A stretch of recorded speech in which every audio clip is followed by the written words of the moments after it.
जय हिंद दोस्तों, मैं नवीन शर्मा आप सभी का स्वागत करता हूं। आशा करता हूं आप सब एकदम अच्छे हैं, एकदम बेहतरीन हैं। एक बार सारे प्यारे दोस्त बताएंगे आप सब कैसे हैं। उम्मीद करेंगे बढ़िया होंगे, शानदार होंगे। और आप सब लोगों की ऊर्जा साथ ही कमेंट सेक्शन में दिखनी चाहिए कि हाँ एकदम बढ़िया है। कम से कम एक शब्द तो लिख दो जी, बढ़िया है। तो दोस्त, हम लोग पहुंच चुके हैं प्रैक्टिस सेट नंबर 3 पर। हमेशा आप सब लोगों के ऊपर ये विश्वास मैं रखूंगा कि आप पिछले सेशन को जरूर रिवाइज करते रहेंगे जब जब आपको समय मिलेगा, क्योंकि साथ ही जीएस में एक बेहतर पकड़ बनाने के लिए सबसे ज़्यादा ज़रूरी है एक अच्छा कंटेंट और साथ में उसका एक अच्छा सा रिवीजन। इसके अलावा कोई और कुंजी नहीं है साथ ही इसमें अपने स्कोर को बूस्ट करने की। सिर्फ इन दो चीज़ों पर अपना फोकस रखना है और आगे बढ़ते रहना है। तो आज की क्लास में हम आपसे पूछेंगे पिछली क्लास के 5 क्वेश्चन जो दर्शाएंगे कि आपका रिवीजन कितना अच्छा है। रेलवे, सुमन, तितली तितली, सचिन, सावन, पायल, संगम, जेके सिंह, कुलसुम, दिल्ली पुलिस, खुशवी, नवीन शर का, चंचल, मीना, मोनिका ओझा, ज्योति, प्रिंस, विक्की, सारे प्यारे साथियों का बहुत सारा स्वागत है। तो सदनाम पी बालाकृष्णन का संबंध किस शास्त्रीय नृत्य से है? तो साथ ही उनका संबंध है आपका कथकली से।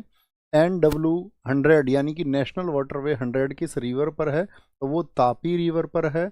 और अनगार्डेड पुस्तक किसकी है? तो ये मिताली राज की है। किसकी है? ये मिताली राज की बुक है। मिताली राज की बुक है। और संविधान की जो साथी आपका तदर्थ झंडा समिति थी यानी कि एडहॉक फ्लैग कमेटी, इसके राजेंद्र प्रसाद जी अध्यक्ष थे। कौन थे इसके? राजेंद्र प्रसाद इसके साथी आपका चेयरमैन थे। और तीसरा, अंगल मैसूर युद्ध किस संधि से समाप्त हुआ? तो मैं आपसे पूछूं अंग्रेजों और मैसूर के बीच में कितने युद्ध हुए थे? तो आप कहोगे भैया अंग्रेजों और मैसूर के बीच में युद्ध हुए थे 1769 तक पहला युद्ध हुआ था।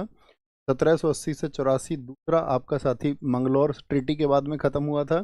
तीसरा 1790 से 92, तो ये यहाँ पर तीसरा वॉर खत्म हुआ था जिसमें हुई थी श्रीरंगपट्टनम की संधि। कौन सी? श्रीरंगपट्टनम की संधि, जिसमें साथी टीपू को अपना क्या है आधा राज्य देना पड़ा था और साथ में 3 करोड़ रुपए देने पड़े थे। और चौथा हुआ था 1799 में, इसमें टीपू सुल्तान की डेथ हो गई। तीसरा किससे खत्म हुआ है? श्रीरंगपट्टनम, बहुत पूछा जाता है। और दूसरा किससे खत्म हुआ था? मैंगलोर ट्रीटी से आपका खत्म हुआ था, मैंगलोर संधि से। यानी कि इसको बोलते हैं ट्रीटी ऑफ मंगलौर कहा जाता है और बहुत इंपॉर्टेंट है। तो एक बार स्कोर बता दें। नवीन भैया का स्कोर 4 है, देवा का स्कोर 4 है, प्रतिभा यादव जी 5 पर हैं, खुशबू सिंह 5 पर हैं, आंचल 5 पर हैं, नीतू प्रजापति 5 पर हैं। बहुत स्वागत है सारे साथियों का। हम सब कर दीजिए, एकदम से तैयार हो जाइए। जिस स्थिति में है एकदम तन के बैठिए, लेट के कोई नहीं पढ़ेगा। बहुत सा ऐसे लेट के प्रैक्टिस सेट देखता रहता है ना। एकदम से तन के बैठ जाना है। कॉपी पेन आपके हाथ में होने चाहिए हमेशा। तो शुरू करते हैं और स्क्रीन को खुद से दूर रखें। मोहिनी अट्टम नृत्य के प्रदर्शन में उपयोग किया जाने वाला मुख्य ताल वाद्य यंत्र निम्नलिखित में से कौन सा है? कौन सा साथी परक्यूशन इंस्ट्रूमेंट है जो कि साथी आपका मोहिनी अट्टम में इस्तेमाल होता है? पहले बताइए, मोहिनी अट्टम किस स्टेट में होता है? तो केरला में होता है और इसमें प्रयोग होता है आपका इडक्का का। इडक्का के साथ में इसमें किस किस का प्रयोग होता है? मृदंगम का इस्तेमाल होता है। किसका? मृदंगम का इस्तेमाल इसमें होता है। फ्लैगोट जो होती है आपका, बांसुरी का इस्तेमाल इसमें होता है। और वीणा का इस्तेमाल इसमें होता है। किसका? वीणा का। ये सभी किसमें इसके प्रयोग होने वाले म्यूजिकल इंस्ट्रूमेंट हैं। मोहिनीअट्टम की हम बात करते हैं, साथ ही कहाँ का है? केरला का है। मुझे बताओ, जो केरल में साड़ी पहनी जाती है, कौन से प्रकार का इसमें वस्त्र पहना जाता है? तो केरला में पहनी जाती है मोहिनीअट्टम में कसावू साड़ी। कौन सी साड़ी? कसावू साड़ी इसमें पहनी जाती है। कौन सी लैंग्वेज इसमें इस्तेमाल होती है? कौन सी लैंग्वेज का इस्तेमाल होता है? तो मणि प्रबलम भाषा का इस्तेमाल होता है। कौन सी? मणि प्रबलम लैंग्वेज का इसमें इस्तेमाल होता है। और कौन सी पुस्तक इसके बारे में बताती है? किसके बारे में? मोहिनीअट्टम के बारे में। तो वो पुस्तक है आपकी व्यवहार माला। कौन सी? व्यवहार माला पुस्तक है। इस डांस की हम बात करें तो इसको सोलो वुमेन डांस कहा जाता है, यानी कि एकल महिला, अकेली महिला इसको करती है, सोलो वुमेन। ठीक है। और साथ में इसका जिक्र मिलता है हमको नाट्य शास्त्र में। इसमें नाट्य शास्त्र, और नाट्य शास्त्र कहता है ये कैसी शैली है? तो ये लास्य स्टाइल है। कैसी? लास्य स्टाइल इसको कहता है आपका कौन? नाट्य शास्त्र।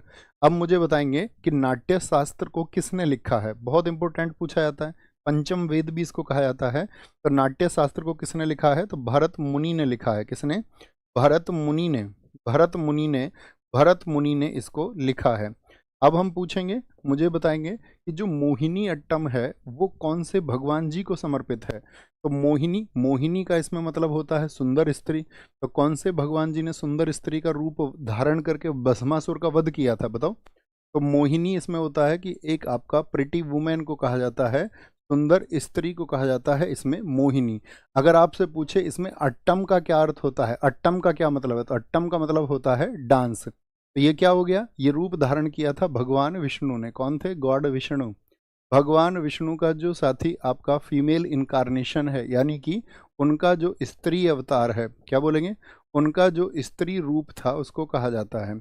इसीलिए वो एक जादूगर का, जादू का काम उसने किया था डांस ने, तो इसको बोलते हैं जादूगरनी का नृत्य, यानी कि डांस ऑफ सोरेसेस। डांस ऑफ सोरेसेस, जादूगरनी का नृत्य किसको कहा जाता है, तो आप कहेंगे भैया मोहिनी अट्टम को कहा जाता है। मुझे बताओ, मोहिनी अट्टम डांस को परफॉर्म करते टाइम कौन से फ्लावर्स को धारण किया जाता है, कौन से फ्लावर्स लगाए जाते हैं, तो आप कहेंगे भैया जास्मीन फ्लावर्स अर्थात चमेली के फूलों का इस्तेमाल होता है। किसका होता है, चमेली के फूल का इस्तेमाल होता है, चमेली के फूल इसमें इस्तेमाल होते हैं, यानी कि जास्मीन फ्लावर्स का इसमें यूज होता है। अब हम आपसे पूछेंगे, मुझे बताओ, कुछ क्वेश्चन पूछ लेते हैं आपसे कि आपका मोहिनी अट्टम में मास्टर डिग्री हासिल करने वाली महिला कौन है। क्या बोलेंगे, पहला क्वेश्चन है हमारा, मोहिनी अट्टम में मास्टर किसने किया है। मोहिनी अट्टम में masters degree in, master degree in, master degree in Mohiniyattam, तो ये किसको मिली है, तो डॉक्टर सुनंदा नायर को मिली है। किसको, डॉक्टर सुनंदा नायर हैं, डॉक्टर सुनंदा नायर हैं। अब बताएंगे who is the mother of Mohiniyattam, Mohiniyattam, who is the mother of Mohiniyattam, Mohiniyattam की जननी किसको कहा जाता है, मदर ऑफ मोहिनी अट्टम किसको कहा जाता है। तो मोहिनी अट्टम की जो जननी है वो है साथी आपका, क्या बोलेंगे, के कल्याणी कुट्टी अम्मा, के कल्याणी, कल्याणी कुट्टी अम्मा को कहा जाता है, के कल्याणी कुट्टी अम्मा को कहा जाता है, अम्मा को कहा जाता है। एक याद रखना है नाम आपको, पल्लवी कृष्णन का। किसका, पल्लवी कृष्णन। कब चर्चित हुई थी पल्लवी कृष्णन, जब इनको मिला था संगीत नाटक अकादमी 2023, 2023। और एक नाम याद रख लेना, अक्षरा एम दास। क्या, अक्षरा एम दास को याद रखना है। और अक्षरा एम दास जो है साथी, उनको मिला था बिस्मिल्लाह खान युवा पुरस्कार 2022, 2022। कितने साथी बता सकते हैं मोहिनी अट्टम के कितने रूप हैं, मोहिनी अट्टम के कितने रूप हैं, तो आंसर आना चाहिए, मोहिनी अट्टम के भैया 3 रूप होते हैं। कौन से 3 रूप होते हैं। यूनेस्को का मुख्यालय कहाँ पर है, वॉशिंगटन डीसी है, या फिर आपका न्यूयॉर्क है, या फिर लंदन है, या फिर पेरिस है, पेरिस। कब बना था यूनेस्को, और बहुत सारे साथी जो है यूनेस्को का फुल फॉर्म लिखेंगे, एक एक लेटर, यू क्या होता है, एन क्या होता है, कोई एक लेटर चुन के आप लिख दो उसका फुल फॉर्म जो आप जानते हो। तो हम क्या बोलेंगे, इसको बोलते हैं भैया United Nations, United Nations educational, United Nations educational, educational, educational and educational and SCIENC scientifical, sorry इसको बोलेंगे हम एजुकेशनल एंड साइंटिफिक, सिर्फ साइंटिफिक, SCINNTI,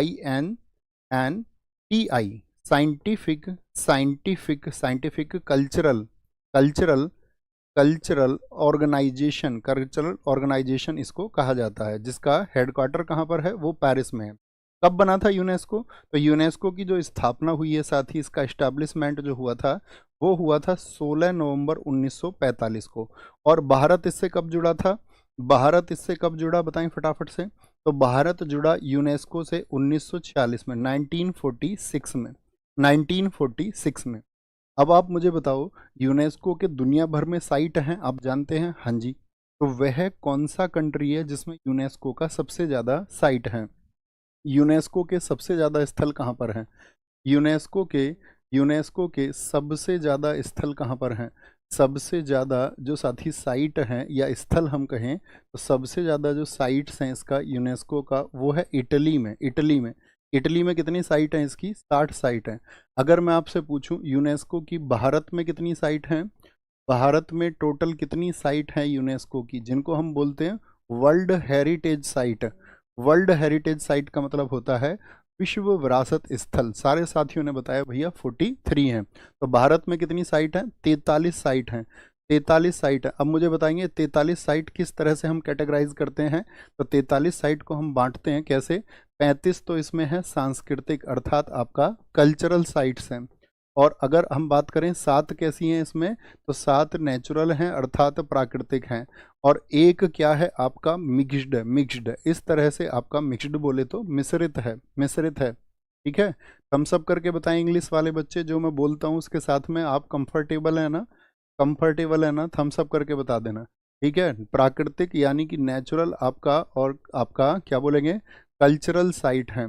अब मेरा क्वेश्चन आपसे रहेगा कि एकमात्र मिश्रित स्थल यूनेस्को का कौन सा है, एकमात्र मिश्रित स्थल यूनेस्को का कौन सा है। तो एक मिक्स्ड है आपका कौन, कंचनजंगा। कौन है जो एक मिक्स्ड है, उसका नाम है कंचनजंगा। तो क्वेश्चन ये बनेगा कंचनजंगा कहाँ पर स्थित है, तो कंचनजंगा है आपका कहाँ पर, सिक्किम में। और कब इसको वर्ल्ड हेरिटेज साइट बनाया गया था, तो लिखना 2016 में इसको बनाया गया था, 2016 में इसको बनाया गया था। जब साथी हम हेरिटेज साइट की बात करते हैं, तो भारत का पहला यूनेस्को स्थल कौन सा है, भारत का India's first UNESCO site, India का पहला जो साथी स्थल है यूनेस्को का, पहला स्थल जो साथी आपका यूनेस्को का है वो कौन सा है। तो आपका आंसर आएगा भैया सबसे पहला है आगरा का किला। कौन सा, आगरा का किला, जो कि किस वर्ष में, वर्ष आप बताएं, तो वर्ष है 1983। ठीक है, और दूसरा कौन सा साइट है आपका, वो है ताजमहल। ताजमहल, ताजमहल किस वर्ष का है, तो ताजमहल भी 1983। ये 5-6 ही हैं जो लगातार पूछे जाते हैं।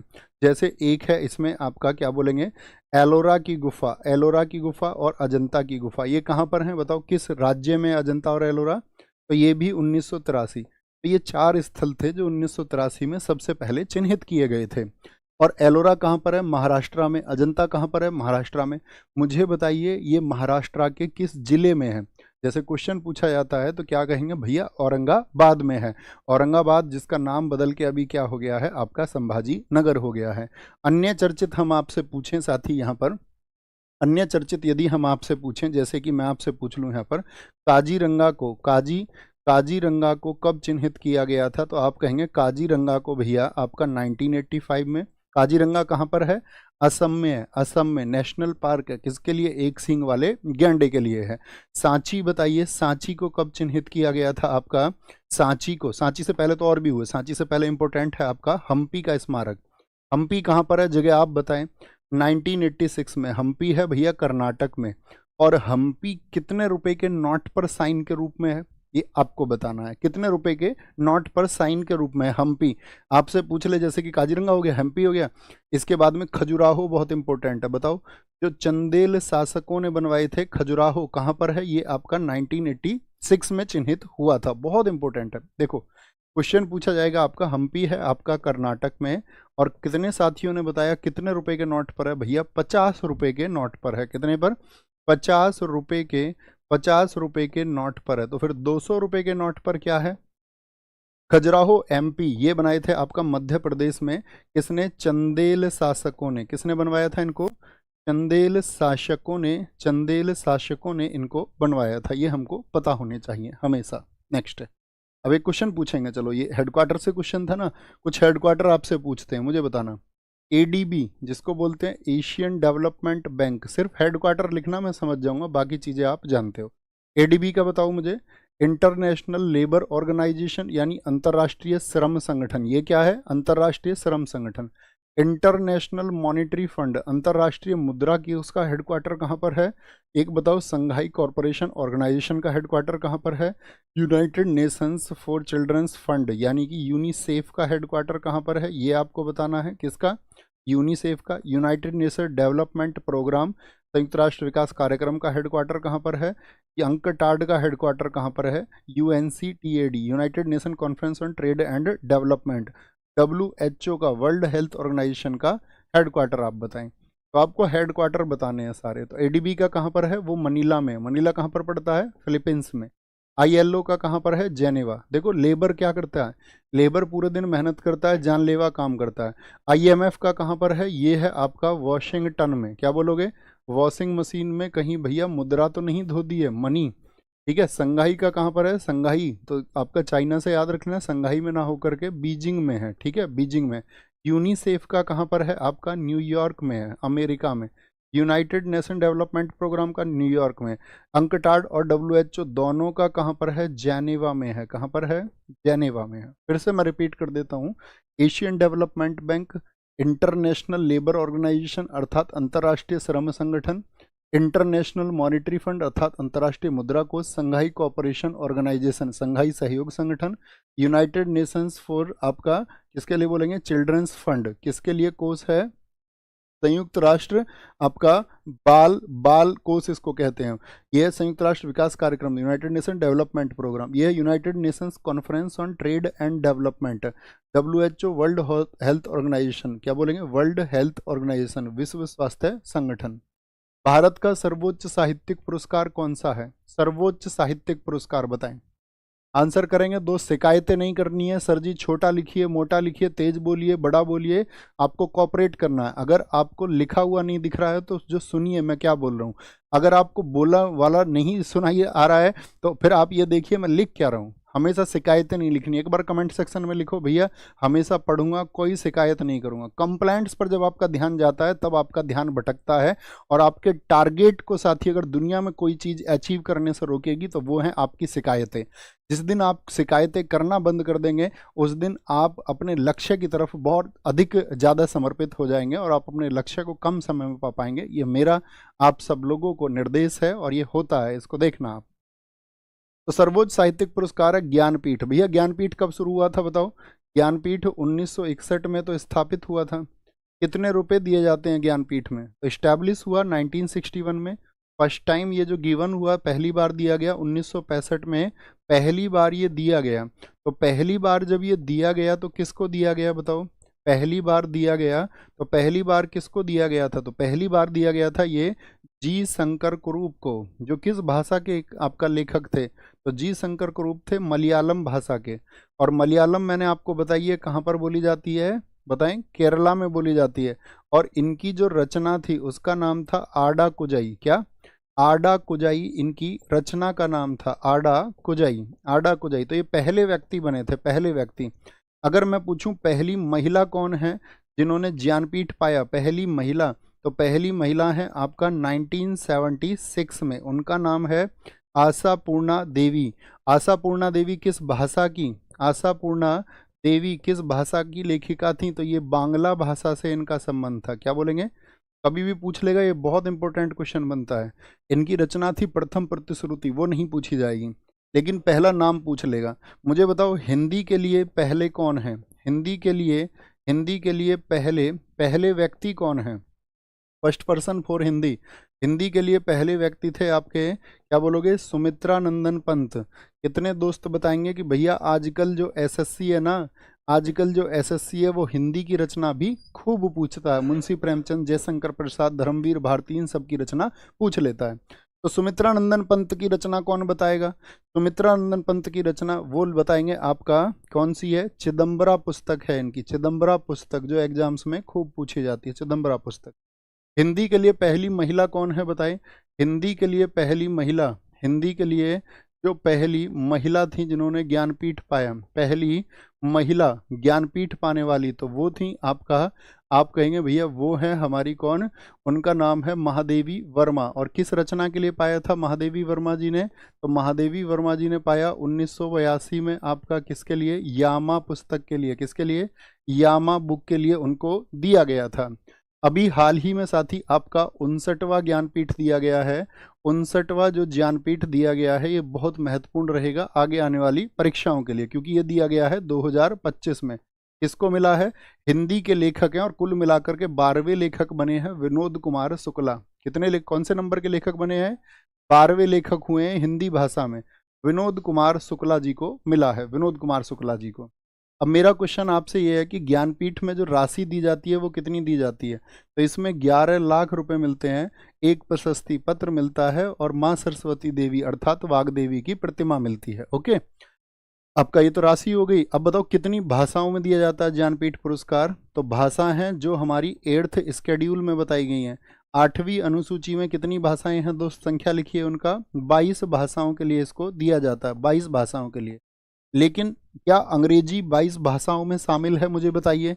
सारे साथियों का अपने घर बैठे हुए जवाब आए यस और नो, तो आप कहेंगे भैया 22 भाषाओं में अंग्रेजी शामिल नहीं है, लेकिन एक बार अंग्रेजी के लिए भी ज्ञानपीठ दिया जा चुका है। वो एक्सेप्शन केस है 2018 का, इसीलिए तो एसएससी पूछती है द शैडो लाइंस किसकी रचना है, तो आप कहेंगे शैडो लाइंस अमिताभ घोष की रचना है। किसकी रचना है? Shadow lines. उसको भी 2018 में इंग्लिश के लिए मिल चुका है। क्या बोलेंगे? शैडो लाइंस को। साहित्य अकादमी पुरस्कार कब शुरू किए गए थे, तो याद रख लेना इनकी स्थापना हुई थी, इनको स्थापित किया गया था साथी 1954 में, और पहली बार ये जो दिए गए थे 1955 में दिए गए। 1955 में ये दिए जाने शुरू हुए थे। व्यास सम्मान को कब स्थापित किया गया था? 1991 में। कबीर पुरस्कार की अगर हम बात करते हैं तो 1986 से 87 में स्थापित हुए। बहुत बार क्वेश्चन पूछा गया है, कबीर जो साथी आपका पुरस्कार है वो किस सरकार द्वारा दिया जाता है, तो एमपी गवर्नमेंट इसको देती है, मध्य प्रदेश सरकार द्वारा दिया जाता है। भारत का पहला 14 लेन का महामार्ग एक्सप्रेसवे कौन सा है? मुंबई पुणे एक्सप्रेसवे है? नहीं जी। गंगा एक्सप्रेसवे है? नहीं जी। क्या आपका आगरा लखनऊ एक्सप्रेसवे है? भैया दिल्ली मेरठ एक्सप्रेसवे है, जो कि आपका कब 2021 में शुरू हुआ था। कब? 2021 में शुरू हुआ था। इसकी लेंथ कितनी है? तो इसकी लेंथ है 96 किलोमीटर। कितनी? 96 किलोमीटर इसकी लेंथ है। ठीक है, अब मुझे आप कुछ बताओ कि भारत में साथी, भारत में एक चला था आपका स्वर्णिम चतुर्भुज परियोजना, कितने शहरों को जोड़ने के लिए? जो क्या बोलोगे, गोल्डन क्वाड्रिलेटरल साथी जो आपका स्कीम चली भारत में, परियोजना चली, वो कितने शहरों को जोड़ने के लिए चली? तो आप कहेंगे 1999 में शुरू हुई ये योजना, जो कि 2012 में पूरी हुई थी। कब? 2012 में ये पूर्ण हुई थी, और ये भारत के 4 शहरों को जोड़ने के लिए। वो कौन कौन से थे? 4 शहर। एक दिल्ली को मुंबई से, और मुंबई को चेन्नई से, और इधर कोलकाता से जोड़ना था। किसको? दिल्ली को जोड़ना था आपका, दिल्ली मुंबई आपका साथी, चेन्नई और कोलकाता को जोड़ने के लिए।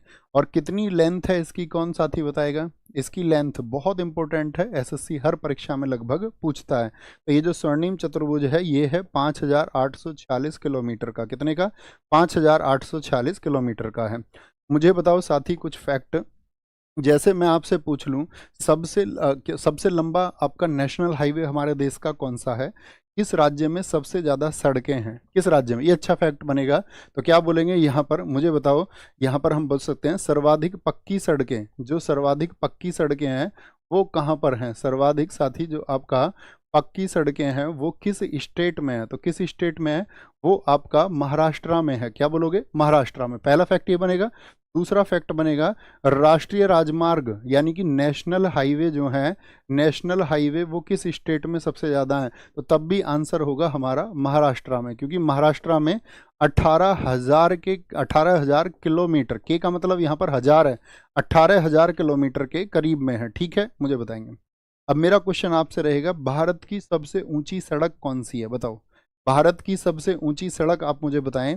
भारत की सबसे ऊंची सड़क कौन सी है?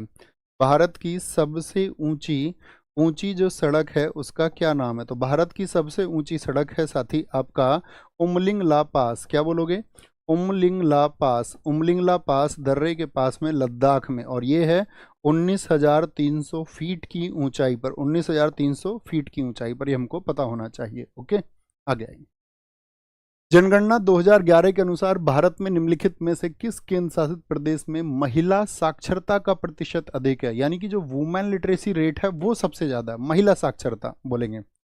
टीलू मैथमेटिशियन कह रहे हैं please check fact, Jnanpith 22+2+ English plus राजधानी। नहीं साथी, राजस्थानी कह रहे हैं। वो साथी साहित्य अकादमी पुरस्कार है जो 24 भाषाओं में दिया जाता है। 22 तो 8वीं अनुसूची की और राजस्थानी और अंग्रेजी के लिए दिया जाता है, ज्ञानपीठ नहीं दिया जाता है। ओके, आप उसको फैक्ट को चेक कर लिया करो। मैंने क्या कहा, आपको लिखना नहीं है, उसको आपको वेरीफाई कर लेना, आपको देख लेना है। सर पूरी नायक सीरीज आपके साथ ही कंप्लीट करेंगे। महेंद्र सिंह जी, बहुत शाबाश। जनगणना 2011 के अनुसार किस केंद्र शासित प्रदेश में? तो लक्षद्वीप में है क्या? हाँ जी भैया, एकदम से ठीक हो जाएगा। तो ये बहुत इंपॉर्टेंट क्वेश्चन हो गया। और याद रखना, लक्षद्वीप एक ऐसा स्टेट है जिसका यूटी में प्रथम स्थान है।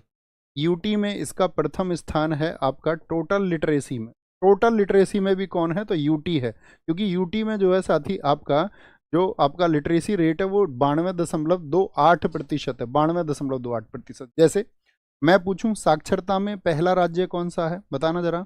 साक्षरता में फर्स्ट स्टेट इन लिटरेसी, साक्षरता में जो पहला स्थान है साथी वो आता है आपका केरला का। और जो सेकंड आता है इसमें, सेकंड आता है वो आता है मिजोरम। कौन आता है? और इसीलिए केरला क्योंकि पहला है तो केरला से बहुत फैक्ट बनता है। कितना परसेंट है यहाँ पर? 94% है आपका। फिर आपका लक्षद्वीप आ जाता है, लेकिन लक्षद्वीप एक यूटी है। फिर आता है आपका मिजोरम, कितने के साथ में? आपका 91.58% के साथ में आता है। क्या आप मुझे बता सकते हैं केरल में ये कुल साक्षरता दर है, पुरुषों की साक्षरता दर कितनी है यहाँ पर? क्योंकि सबसे क्या बोलेंगे, मेल का पूछा जाता है, यहाँ पर 96% के आसपास है। और जो फीमेल है यहाँ पर, फीमेल के लिए यहाँ पर 92% के आसपास में, लगभग में याद रख लेना। ओके, तो ये हमको पता होना चाहिए। सबसे कम साक्षरता किस राज्य की है? सबसे कम लिटरेसी रेट किस राज्य का है?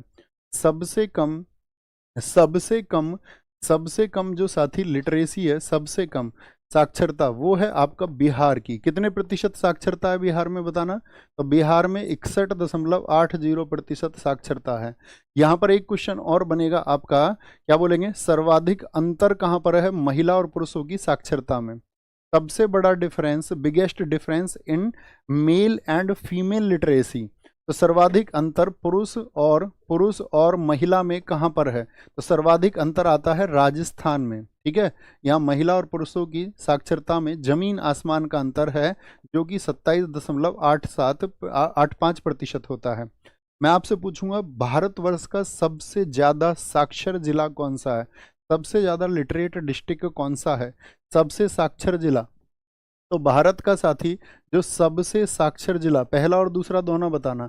सबसे लिटरेट डिस्ट्रिक्ट आपका आता है, सबसे साक्षर जिला आता है इसमें आपका शेरछिप। कहाँ पर स्थित है शेरछिप? तो शेरछिप मिजोरम में स्थित है साथी। कहाँ पर है? मिजोरम में स्थित है, मिजोरम में, जिसमें कि आपका 97.91% का लिटरेसी रेट है। सेकंड पूछ ले इसमें, तो सेकंड आता है मिजोरम में ही आपका आइजोल। क्या बोलोगे? सेकंड आइजोल है। और सबसे कम साक्षरता कहाँ की है? सबसे कम साक्षर जिला जो है, सबसे कम साक्षर, सबसे कम लिटरेट जो साथी डिस्ट्रिक्ट है वो कौन सा है? तो वो है एमपी का अलीराजपुर। क्या बोलेंगे? अलीराजपुर है एमपी का, अलीराजपुर का। क्या बोलेंगे? जो कि यहाँ पर आपका 36.10% ही लिटरेसी रेट है। अब जैसे हम बात कर रहे हैं साक्षरता की, तो क्या आप मुझे बता सकते हैं साक्षर किसको माना जाता है? कितनी उम्र सीमा है साक्षर मानने के लिए? क्या जो बच्चा पैदा हुआ है एकदम से वो एकदम से पढ़ना सीख जाएगा, तो उसको कब साक्षर नहीं माना जाएगा? कितनी आयु पूरी कर चुका होगा? तो 7 वर्ष तक, याद रख लेना। क्या बोलेंगे? साक्षरता के लिए जो उम्र है, साक्षर होने की जो उम्र है साथी, वो मानी गई है आपका कितनी? 7 वर्ष के ऊपर के। ठीक है, पहले ये हुआ करता था कितना? 1991 तक ये होता था, 1991 तक ये होता था 5 वर्ष। क्या होता था? 1991 तक ये 5 वर्ष होता था। क्रिकेट पिच की मानक माप क्या है? क्रिकेट पिच का मानक माप कितनी लंबाई होती है और कितनी चौड़ाई होती है? 22 गज गुणा 10 फीट होती है। कितनी होती है? 22 गज बोले या 20.11 मीटर बोले, और अगर चौड़ाई में बोले तो 3.05 मीटर कह सकते हैं। ये इसका मापक है। चौड़ाई पूछी जाती है मीटर में भी, फीट में भी। लंबाई पूछी जाती है गज में भी और मीटर में भी। अगर मैं पूछूं जो क्रिकेट का स्टंप होता है उसकी लेंथ कितनी होती है? क्रिकेट स्टंप की साथी जो लंबाई होती है वो कितनी होती है? लंबाई बताओ। तो लंबाई होती है 72 सेंटीमीटर, और इंच में बात करें तो 28.8 इंच होती है, 8 इंच होती है। मुझे बताओ साथी, आपका जो स्टंप होता है, स्टंप की चौड़ाई कितनी होती है? तीनों स्टंप की कुल मिलाकर के, जैसे ये तीनों स्टंप है तो इन तीनों की चौड़ाई कितनी है यहाँ से यहाँ तक? तो याद रख लेना ये 9 इंचेस होती है। कितनी होती है? 9 इंचेस ये होती है। ठीक है, अगर हम बैट की बात करते हैं, तो बैट की जो साथी आपका लंबाई होती है वो कितनी होती है? मतलब हाइट भी कह सकते हैं इसको। तो लंबाई होती है बैट की आपका 38 इंच, और बैट की जो चौड़ाई होती है वो कितनी होती है? बैट कितना चौड़ा होता है? तो आप बोलेंगे 4.25 इंच होता है, यानी 4.25 इंचेस होता है। 4.25 इंचेस वो होता है, बैट की होती है। ठीक है, अब क्वेश्चन पूछा जाएगा, मैं आपसे पूछूंगा क्रिकेट की बॉल का वजन कितना होता है। क्रिकेट और हॉकी की बॉल जो है वो लगभग बराबर होती है, लेकिन ऑन्स में पूछ ले आपसे और एग्जाम में ऑप्शन ऑन्स में ही आ जाए तो ग्राम में तो ज़्यादातर याद रखते हैं। तो क्रिकेट की बॉल का वजन होता है 5.5 से 5.75 आउंस होता है, आउंस, ठीक है, आउंस होता है। इसी को हम बोलते हैं 155 से लेकर के 163 ग्राम होता है भैया, 163 ग्राम होता है, ठीक है। और बॉल की अगर हम बात करें, बॉल में यहाँ पर क्वेश्चन पूछा जाएगा, बॉल का जो परिधि होता है, सरकमफेरेंस होता है, सरकमफेरेंस कितना होता है, तो 8 सही 3/16, 3/16 से नहीं बनेगा, 13/16 से, यहाँ से लेकर के 9 इंच तक होता है, 9 इंचेस तक होता है। इसी को साथ ही क्या उससे बोलते हैं, आपका 16/128 और 138 और 139/16, तो क्या बोलेंगे इसको, 224 से लेकर के 229 भी कहा जाता है। इंच तो आप जानते हो ना, एक इंच में क्या होता है 2.54 सेंटीमीटर होता है, और एक सेंटीमीटर में 10 होता है, और सेंटीमीटर को आप में कन्वर्ट करें, यहाँ इसको सेंटीमीटर में, तो इसको बोल देंगे 22.4 से 22.9 सेंटीमीटर। भी तीनों पूछे जाते हैं, कोई एग्जाम ऐसा नहीं है एसएससी का जिनमें तीनों ना पूछे जाएं। क्रिकेट की बिट जो साथी आपका पिच है वो यहाँ से शुरू होती है, इधर अगर हम बात करें इधर यहाँ से शुरू होती है, तो क्रिकेटर के आगे एक लाइन होती है जिसके आगे खड़े होने पर वो स्टंप हो जाता है, या जहाँ तक नहीं पहुँच पाता है उसके बाद में रन आउट हो जाता है। तो ये वाली लेंथ कितनी होती है, ये वाली लेंथ बताएं, जहाँ पर जिससे आगे वो स्टंप हो जाता है, रन आउट हो जाता है, इसको बोलते हैं पॉपिंग क्रीज। क्या बोलते हैं, पॉपिंग क्रीज बोलते हैं, पॉपिंग क्रीज। और पॉपिंग क्रीज की लंबाई कितनी होती है, तो वो होती है आपका 4 फीट। क्या बोलेंगे, 4 फीट होती है, 4 फीट होती है। अब कुछ क्वेश्चन पूछें आपसे, मुझे बताओ भारत का सबसे बड़ा क्रिकेट स्टेडियम कौन सा है।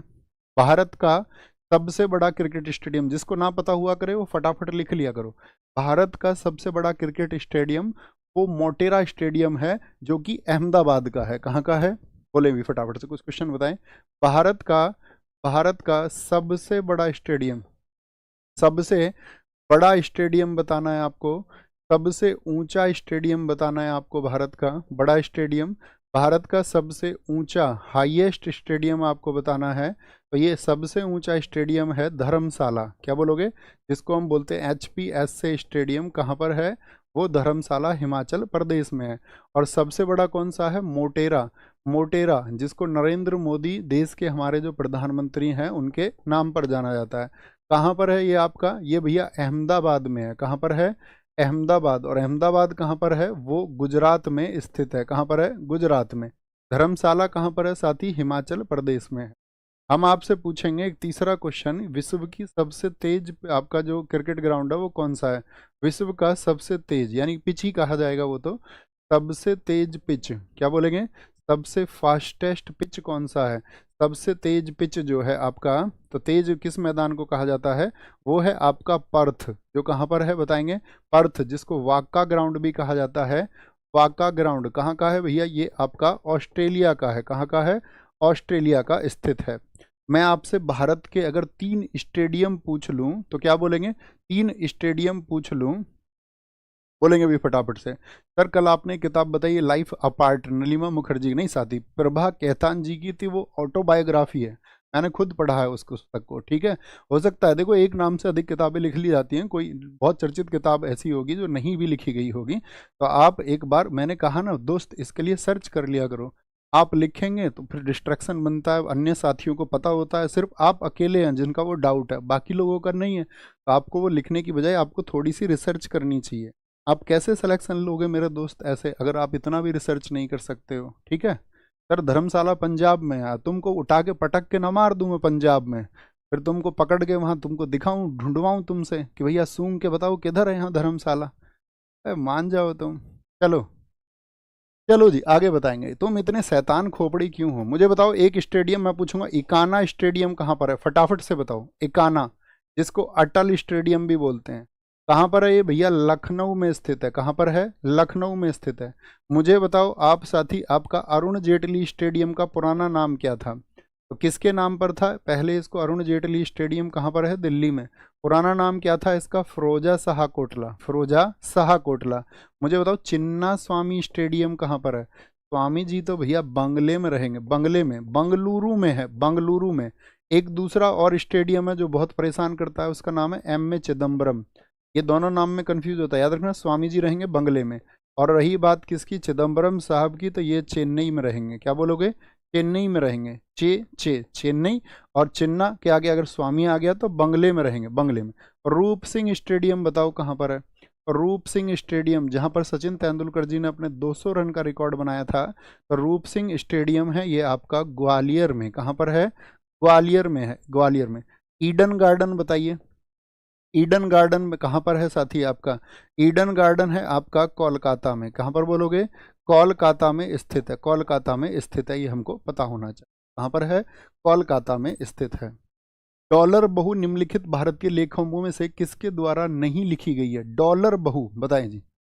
डॉलर बहू किरण देसाई की है, अरुंधति रॉय की, सुधा मूर्ति की, अनुराधा रॉय की, अनुराधा रॉय की है। ठीक है, तो किन की है डॉलर बहू भैया, सुधा मूर्ति। इनके हस्बैंड का नाम बताओ। सुधा मूर्ति बहुत इंपॉर्टेंट है, पद्मश्री मिल चुका है पहली बात तो इनको 2016 में, और पद्म भूषण इनको मिला था 2000, PB4 पद्म विभूषण। अभी बहुत चर्चा में आई थी 2024 में कौन सी लेखिका हैं जो राज्यसभा की सदस्य चुनी गई। राज्यसभा सदस्य ये चुनी गई थी। क्या राज्यसभा समझते हो ना, अपर हाउस। बताओ राज्यसभा किस आर्टिकल में आता है, तो आर्टिकल 80 में आता है भैया अपर हाउस, जिसको उच्च सदन या क्या बोलते हैं हम आपका स्थायी सदन भी कहते हैं। 2024 में राज्यसभा की सदस्य चुनी गई। इनकी बुक्स का नाम बताओ किसी एक का। एक बुक है इनकी 3000 स्टिचेस, यानी कि 3000 टाँके, 3000 स्टिचेस। एक इनकी बुक है महाश्वेता, महाश्वेता। और अभी 2025 में इन्होंने बहुत चर्चित बुक लिखी है the circle of life.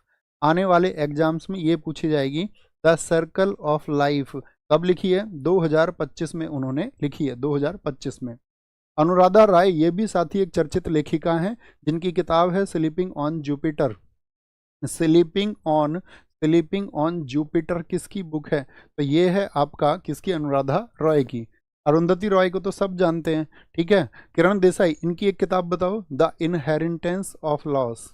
The inheritance of loss, ये किसकी बुक है, तो ये है साथी आपका आपका किरण देसाई की। अरुंधति रॉय की किताबें बताएं, इनकी तो बहुत सारी किताबें पूछी जाती हैं।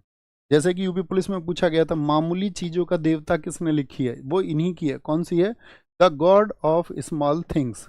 The God of small things, small माने मामूली या छोटी, और थिंग्स माने वस्तुएं, तो मामूली वस्तुओं का देवता, ये किसने लिखी, हिंदी में पूछा था उन्होंने, अरुंधति रॉय की बुक है। ठीक है, और एक इनकी द डॉक्टर एंड सेंट, क्या, द डॉक्टर एंड सेंट इनकी बुक है।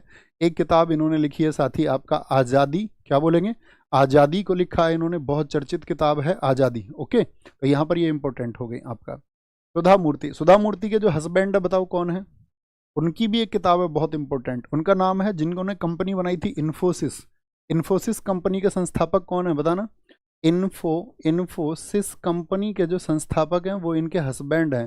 तो इन्फोसिस कंपनी के जो संस्थापक हैं उनका नाम क्या है, उनका नाम है भैया आपका नारायण मूर्ति। तो बताओ नारायण मूर्ति की जी कौन सी किताब है, नारायण मूर्ति जी की किताब का नाम है आपका, बड़ी चर्चित किताब है इनकी, इनकी बुक का नाम है द विट एंड विजडम। क्या बोलोगे, द विट एंड विजडम किसकी बुक है, तो वो इनकी बुक है, the wit and wisdom, the wit and wisdom. Next है जी, भारत के संविधान की उद्देशिका। उद्देशिका किसको बोलते हैं, प्रस्तावना को या प्रियम्बल को कहा जाता है। तो प्रियम्बल में जो शब्दावली लिखी गई है वो किस क्रम में लिखी गई है, यानी पहले वह शब्द आएगा, उसके बाद में वह शब्द, फिर दूसरा शब्द, फिर अन्य शब्द हैं। तो सवरीन शब्द क्या सबसे पहले आ जाता है आपका, समाजवादी। तो हम भारत को एक संपूर्ण प्रभुत्व संपन्न समाजवादी पंथ निरपेक्ष लोकतंत्रात्मक गणराज्य बनाने के लिए, चल चल क्लास के बाद।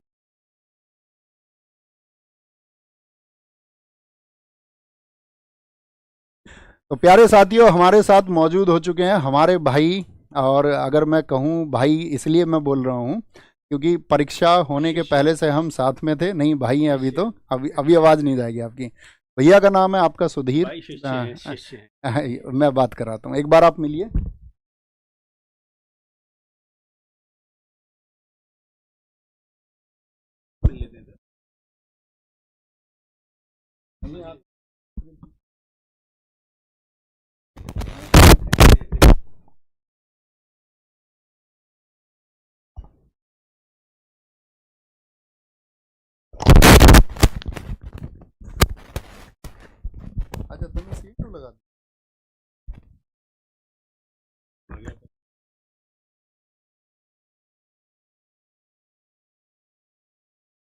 अब ठीक है।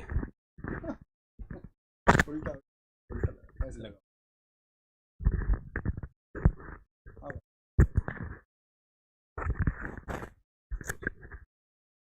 लग गया भाई, बड़ा मजा आ रहा है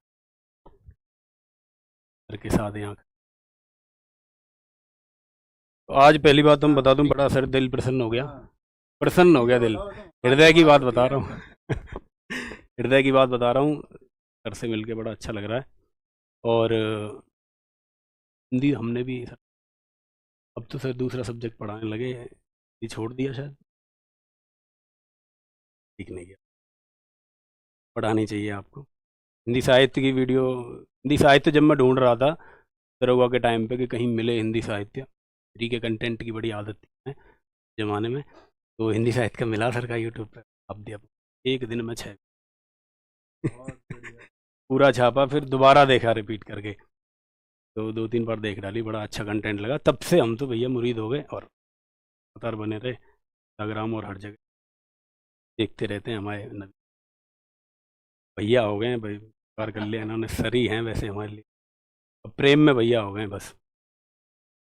तो पोस्ट, हाँ पोस्ट सब इंस्पेक्टर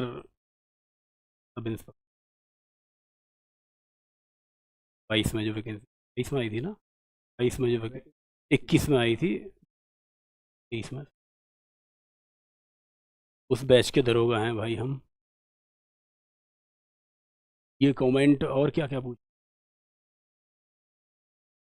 पोस्ट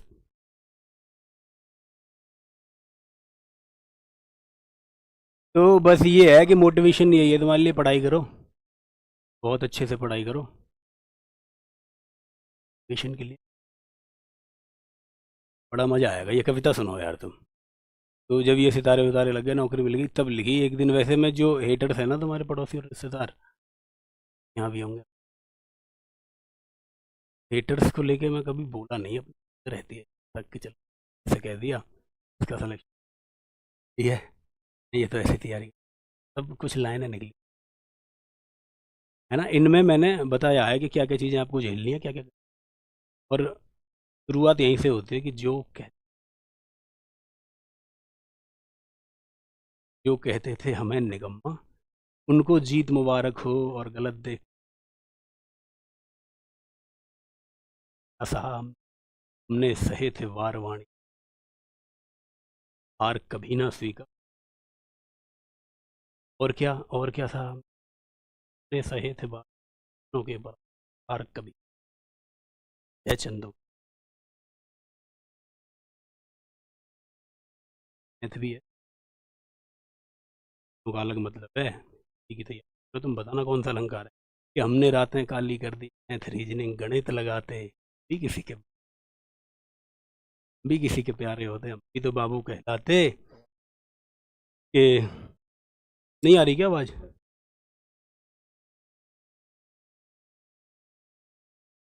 तो कविता नहीं पहुंची क्या इनके पास तक, सुनो कि जो कहते थे हमें निकम्मा उनको जीत मुबारक हो, गलत देखते चुप्पी साधो मेरा गीत मुबारक हो, कि हमने सहे हैं वार वाणी के अपनों के परायों के, हार कभी ना स्वीकारी पर जय चंदों के जायों से, और हमने रातें काली कर दी मैथ रीजनिंग गणित लगाते, हम भी किसी के प्यारे होते, हम भी तो बाबू कहलाते, कि कितनी बार रिजल्ट देखकर रात रात भर रोए हम, मेरे साथ भी होगा है ना, तो हारना नहीं है उस दिन। कितनी बार रिजल्ट देखकर रात रात भर रोए हम, कितनी बार रिजल्ट देख रातों सोए हम। इन कहाँ से मिला, कि हमने लड़ना जारी रखा, हमने लड़ना जारी रखा मांझी दशरथ को सुन सुनकर, पहाड़ रास्ता बना दिया, कि हमने लड़ना जारी रखा मांझी दशरथ को सुन सुनकर, राम कृष्ण आजाद भगत और भगीरथ को सुनकर।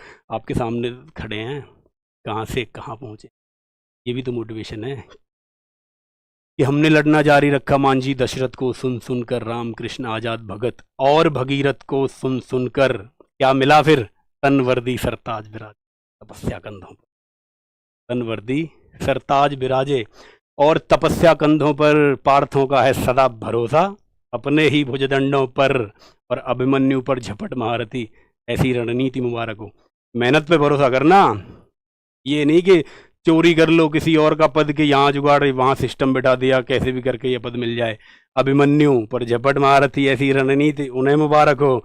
जो कहते थे हमें निकम्मा, उनको जीत मुबारक हो। गलत देखते चुप्पी साधो, मेरा गीत मुबारक हो। और जहाँ तलक है ध्वनि प्रज्वलित, मेरा स्वर सुन लो। देशभक्ति में डूबे साधु, संगीत मुबारक हो, ये संगीत मुबारक हो। तो बस इतनी बातें करनी थी मुझे, ये आप देख लेना। क्लास में विघन डाल दिया मैंने। मिलना था भैया से, देखो अब आपको भी तलब होती होगी कि भैया जो स्क्रीन के उस तरफ है, भैया कभी मिले हमसे, सामने रूबरू हो जाए। तो मैं भी भैया से मिलने चला गया, मैं यहीं से गुजर रहा था, फिर आशीर्वाद लेने। मैं निकल जाऊं, अभी आएंगे क्लास के बाद, फ्री हो जाएंगे। पढ़ लो भाई, जितना ज्ञान है ना लपेट लो पूरा।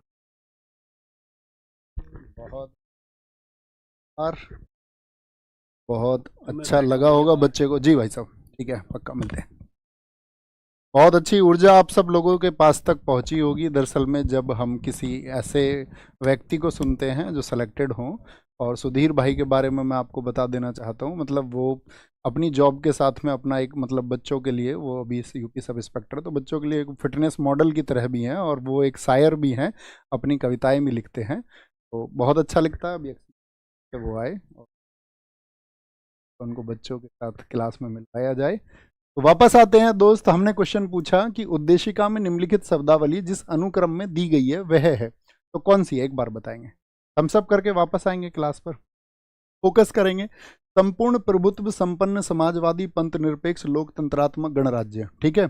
एक दिन एक अपने स्टूडेंट्स और मिलवाते हैं आपको, मतलब स्टूडेंट बहुत है, हम मिलवाते नहीं थे आपको, हम कहते थे ठीक है क्या मिलवाना है। अभी तो भैया आ गए, तो हालांकि मैं बचता हूँ ऐसी चीज़ों से कि आपका कोई, तुमने देखा ही होगा मुझको, मैं पॉडकास्ट वगैरह इन सब चीज़ों से बचता रहता हूँ, है ना। वो तो कभी मतलब अकस्मात कोई ना हो और कोई मजबूरी आ जाए तो मैं फिर मतलब आप सब लोग पुट करता हूँ, अदरवाइज आप मुझे देखोगे नहीं वहाँ पर। बाकी आप मुझे बता देना आपको किससे मिलना है, और ज़्यादातर मैक्सिमम अपने सेलेक्टेड स्टूडेंट्स ही होंगे, अपने साथी होंगे, अपने भाई होंगे, आपको मिलवा देंगे, आप बताना कभी, ठीक है। तो बताएं, तो पहला क्रम एकदम से ठीक है, संपूर्ण प्रभुत्व संपन्न समाजवादी पंथ निरपेक्ष लोकतंत्रात्मक गणराज्य, सवरीन सोशलिस्ट सेकुलर डेमोक्रेटिक और रिपब्लिक, यही क्या है, इनका क्रम है। अब मैं आपसे पूछूंगा, मुझे बताओ जो हमने प्रियम्बल को लिया है वो किस देश से लिया है, किस देश से प्रेरित है, क्या बोलेंगे। प्रियम्बल हमारा किस देश से आया है, तो ये देश से आया है आपका यूएसए से। कहाँ से, यूएसए से इसको लिया गया है। अब मेरा क्वेश्चन ये होगा, अगर मैं पूछूं प्रियम्बल की जो भाषा है, प्रियम्बल यानी प्रस्तावना की जो भाषा है वो कहाँ से ली गई है, तो प्रस्तावना की भाषा ली गई है साथी आपका ऑस्ट्रेलिया से। कहाँ से, ऑस्ट्रेलिया से उसको लिया गया है। कहाँ से, ऑस्ट्रेलिया से लिया गया। और मुझे बताओ उद्देश्य प्रस्ताव को किसने पेश किया था, तो नेहरू जी ने पेश किया था। और वो डेट क्या थी, वो डेट थी 13 दिसंबर। डेट कौन सी थी भैया, 13 दिसंबर थी आपका 1946 जब इसको पेश किया गया था। लेकिन इसको स्वीकार कब किया गया था, एक्सेप्ट कब किया गया था, वो डेट आपको बतानी है, कब उसको एक्सेप्ट किया गया था, ठीक है, ये आपको मुझे बताना है। तो दो चीजें पूछी जाती हैं, सीन 2 पर दिखाना भैया। मैं आपसे कुछ क्वेश्चन पूछूंगा, फटाफट से बताना। कुछ क्वेश्चन पूछेंगे आपसे, फटाफट से बताना है आपको। तो ये क्वेश्चन क्या है हमारा कि प्रस्तावना शुरुआत किससे होती है, with the people of India, हम भारत के लोग। भारत को, ये वो शब्द हैं जो अभी बताया, संपूर्ण प्रभुत्व समाजवादी पंथ निरपेक्ष लोकतंत्रात्मक गणराज्य बनाने के लिए उसके समस्त नागरिकों को कितने जस्टिस की बात की गई है, बताओ जरा, कितने न्याय हैं भैया, 3 न्याय हैं। इंग्लिश वाले इधर देखते रहें, कितने जस्टिस की बात है, सोशल इकोनॉमिक एंड पॉलिटिकल, यानी कि सामाजिक आर्थिक और राजनीतिक। भैया ये आप लोगों को क्लियर है ना, थम्स अप कर देना 3। मैं आपसे पूछूं फ्रीडम कितनी बताई गई है इसमें, यानी कि लिबर्टी कितनी बताई गई है, तो लिबर्टी इसमें है आपका 5। कितनी लिबर्टी है, तो पूछे प्रस्तावना में कितनी लिबर्टी बताई गई है, 5। कौन कौन सी, विचार अर्थात थॉट, अभिव्यक्ति अर्थात एक्सप्रेशन, विश्वास अर्थात बिलीफ, धर्म अर्थात फेथ, और उपासना अर्थात वर्शिप। मैं आपसे पूछूं यहाँ पर समता, इक्वलिटी कितनी बताई गई है, इक्वलिटी, तो इक्वलिटी आप कहेंगे 2 बताई गई हैं। कौन कौन सी, प्रतिष्ठा और अवसर की, यानी कि स्टेटस की एंड अपॉर्चुनिटी की आपको यहाँ पर बताई गई है, प्रतिष्ठा और अवसर। तो समता कितनी बताई गई है, आपका 2 बताई गई हैं। राष्ट्र की एकता शब्द को क्या कर दिया गया आपका, एकता और अखंडता, ये शब्द इसमें जोड़ दिए गए। बताओ कब जोड़े गए थे, क्वेश्चन मेरा आपसे ये है कि कब जोड़े गए थे। निम्नलिखित उद्देश्यों में से कौन सा एक भारत के संविधान की प्रस्तावना में वर्णित नहीं है, जो प्रियम्बल में नहीं है, प्रियम्बल में नहीं है। तो विचार की स्वतंत्रता आपने अभी देखी क्या है, आप कहेंगे हाँ जी भैया बिल्कुल है, फ्रीडम ऑफ थॉट है, लेकिन कहीं भी इकोनॉमिक फ्रीडम की बात नहीं की गई है। क्या बोलेंगे, अभिव्यक्ति है, विश्वास है, आपका धर्म धर्म है आपका, और उपासना की स्वतंत्रता है। तो 5 स्वतंत्रताएं बताई गई हैं, 5 स्वतंत्रताएं बताई गई हैं, ठीक है। अब मैं आपसे पूछूंगा, जो हमारी प्रस्तावना है इसको संविधान की आत्मा किसने कहा था? प्रियम्बल को सोल ऑफ कॉन्स्टिट्यूशन किसने कहा था? सोल ऑफ कॉन्स्टिट्यूशन यानी कि संविधान की आत्मा किसने कहा था? तो संविधान की आत्मा इसको कहा था आपका किसने? ये व्यक्ति आपको बताने हैं। प्रस्तावना को संविधान की आत्मा कहा जाता है, प्रस्तावना को संविधान की आत्मा कहा जाता है। तो कौन बताएंगे भैया? ठाकुरदास भार्गव जी हैं, ठाकुरदास भार्गव, बहुत कमाल बात। तो कौन है? भार्गव जी ने ये बात कही है, भार्गव जी ने ये बात कही है आपका। अच्छा, ये आपका आंसर है, एक बार फिर से श्योर हो। क्या बोलेंगे? संविधान की आत्मा आप बता रहे हैं भार्गव जी। मैं आपसे पूछता हूं, इसको राजनीतिक कुंडली किसने कहा है? प्रस्तावना को साथी पॉलिटिकल होरोस्कोप किसने कहा है? तो राजनीतिक कुंडली कहा है के.एम. मुंशी ने। किसने? के.एम. मुंशी ने कहा है। और इसको आइडेंटिटी कार्ड ऑफ कॉन्स्टिट्यूशन यानी कि संविधान का परिचय पत्र किसने कहा है? संविधान का परिचय पत्र किसने कहा है? बताएं जी, संविधान का परिचय पत्र किसने कहा है? तो वो थे N.A. पालकी वाला। कौन थे? N.A. पालकी वाला ने ये कहा है, N.A. पालकी वाला ने कहा है, ये आपको पता होना चाहिए, N.A. पालकी वाला ने। बाबा साहब भीमराव अंबेडकर, जितने भी लोग कह रहे थे संविधान की आत्मा कहा है, सबका आंसर गलत था, क्योंकि बाबा साहब भीमराव अंबेडकर ने संविधान की आत्मा किसको माना है ये आपको लिखना होगा। बोलेंगे जी, संविधान की आत्मा किस आर्टिकल को उन्होंने माना था? किस वर्ष से भारत के संविधान की प्रस्तावना में 2 शब्द समाजवादी और पंथ निरपेक्ष ये कब जोड़े गए थे? यानी कि आपका सोशलिस्ट और साथ ही आपका सेक्युलर वर्ड, कौन सा? सेक्युलर वर्ड को कब जोड़ा गया था? सेक्युलर वर्ड को कब जोड़ा गया था? तो ये जोड़े गए थे आपका कब? 1976 में। कौन सा संविधान संशोधन हुआ था भैया? 42वें संविधान संशोधन से इनको जोड़ा गया था, 42वें संविधान संशोधन। एक शब्द और कौन सा जोड़ा गया था? मैंने अभी बताया आपका अखंडता को, इंटीग्रिटी शब्द को जोड़ा गया था। अखंडता शब्द भी तभी जोड़ा गया था, ठीक है। और इसी संशोधन से क्या जुड़ा था आपका? 42वें संविधान संशोधन से फंडामेंटल ड्यूटीज अर्थात मौलिक कर्तव्य भी जोड़े गए। कौन? मौलिक कर्तव्य भी जोड़े गए। अभी आप सिर्फ मुझे बताओ, एक क्लास में मौलिक कर्तव्य सारे कराएंगे आपको, मुझे बताओ मौलिक कर्तव्यों की संख्या जो है वर्तमान में कितनी है? सबका आंसर आए। आपके आंसर मुझ पे साथी कॉन्फिडेंस की तरह पहुंचता है कि हाँ मैं उन छात्रों को पढ़ा रहा हूं जिनके अंदर दम है, जिनके अंदर कोई दम है। तो क्या बोलेंगे? अखंडता भी, इंटीग्रिटी भी जोड़ा गया था। इसी वजह से इसमें बहुत सारी चीजें हुई थी, हम आपको बताएंगे संविधान संशोधन जिस दिन लेंगे। इसको क्या बोला जाता है? इसीलिए इसको बोला जाता है मिनी कॉन्स्टिट्यूशन। क्या? मिनी कॉन्स्टिट्यूशन आपको कहा जाता है इसको, यानी कि आपका साथी क्या बोलेंगे? लघु संविधान भी इसको कहा जाता है। अगर साथी आपको पॉलिटी का कोई भी चैप्टर समझ में नहीं आता, कोई भी जो आपके लिए सबसे टफ चैप्टर आपको लगता हो, तो आप एक बात लिख देना, उस चैप्टर का नाम लिख के और मेरा नाम लिख देना, और फिर उस चैप्टर को एक बार पढ़ के और समझ के देखना, ठीक है। पॉलिटी का कोई भी चैप्टर हो।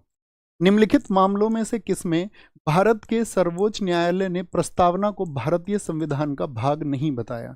कि जो प्रियम्बल है, अगर मैं आपसे आज पूछूं एट प्रेजेंट, मुझे बताइए कि प्रस्तावना क्या संविधान का भाग है, माना जाता है या नहीं? आप कहेंगे जी भैया माना जाता है उसको। तो भारतीय संविधान का भाग किसमें नहीं बताया गया था? तो ये था बेरूबाड़ी केस, जो कि 1960 का है, 1960 का है।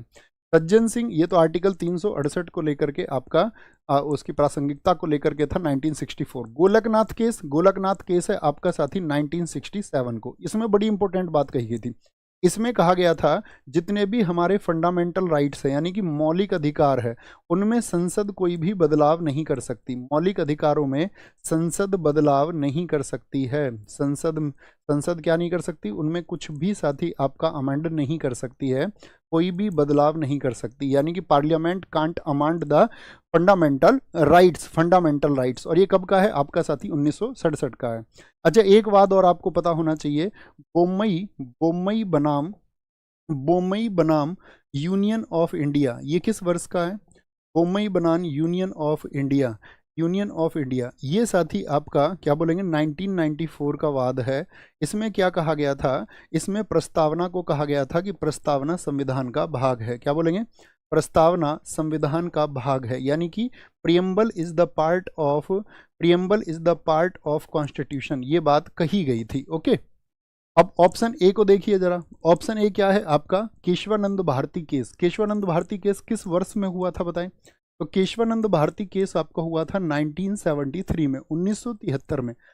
1973 में 13 जजों की बेंच बैठी थी, 7-6 से इसका निर्णय आया, यानी कि 7 जज क्या थे? इसके पक्ष में थे। तो ये जो बात यहाँ पर की गई थी ना, मौलिक अधिकारों में संसद बदलाव नहीं कर सकती है, तो इन्होंने क्या कहा आपका केशवानंद भारती से कि संपूर्ण संविधान को बदला जा सकता है। बोलो, संविधान को बदला जा सकता है या नहीं? जैसे बहुत सारे कई बार पॉलिटिकल पार्टीज आप देखते होंगे शोर मचाती हैं, सब अपने समय पे बदलती हैं। कोई ऐसी सरकार नहीं है जिसने संविधान में बदलाव नहीं किया हो, लेकिन बहुत सारी सरकारें जो लोगों को आपका भ्रमित करने के लिए बहुत बार क्या है ये बोलती रहती है कि ये तो संविधान को बदल देंगे। बोलो, संविधान को बदला जा सकता है या नहीं? आप कहेंगे हाँ। 1973 के केशवानंद भारतीवाद में कहा गया था संविधान को, पूरे संविधान को बदला जा सकता, पूरे संविधान को। तभी तो साथी इतने आप देखो ना कितने संशोधन हो गए हैं आज तक, क्यों नहीं बदला जाता? तो संविधान को बदला जा सकता है, लेकिन किस बात का ध्यान रखना है? बेसिक स्ट्रक्चर चेंज नहीं होना चाहिए। तो इसी आपका केशवानंद भारतीवाद में क्या दिया गया था? मूल ढांचे का सिद्धांत दिया गया था। मूल ढांचा बोले तो बेसिक स्ट्रक्चर चेंज नहीं होना चाहिए। तो बेसिक स्ट्रक्चर फिर क्या है? तो उसी को इसमें एक्सप्लेन किया गया है। बेसिक स्ट्रक्चर यानी कि मूल ढांचा जो है वो नहीं बदलना चाहिए, ये आपको पता होना चाहिए। क्या बोलेंगे? मूल ढांचा। और साथ में इन्होंने क्या कहा था? इसी वाद में कहा गया कि प्रस्तावना जो है ना, प्रस्तावना वो आपका संविधान का भाग है, यानी कि preamble is the part of constitution. प्रस्तावना संविधान का भाग है। Preamble is the part of constitution, preamble is the part of constitution, ये आपको पता होना चाहिए। 18वीं सदी के पूर्वार्ध में बंगाल के नवाबों की राजधानी निम्नलिखित में से कहाँ थी?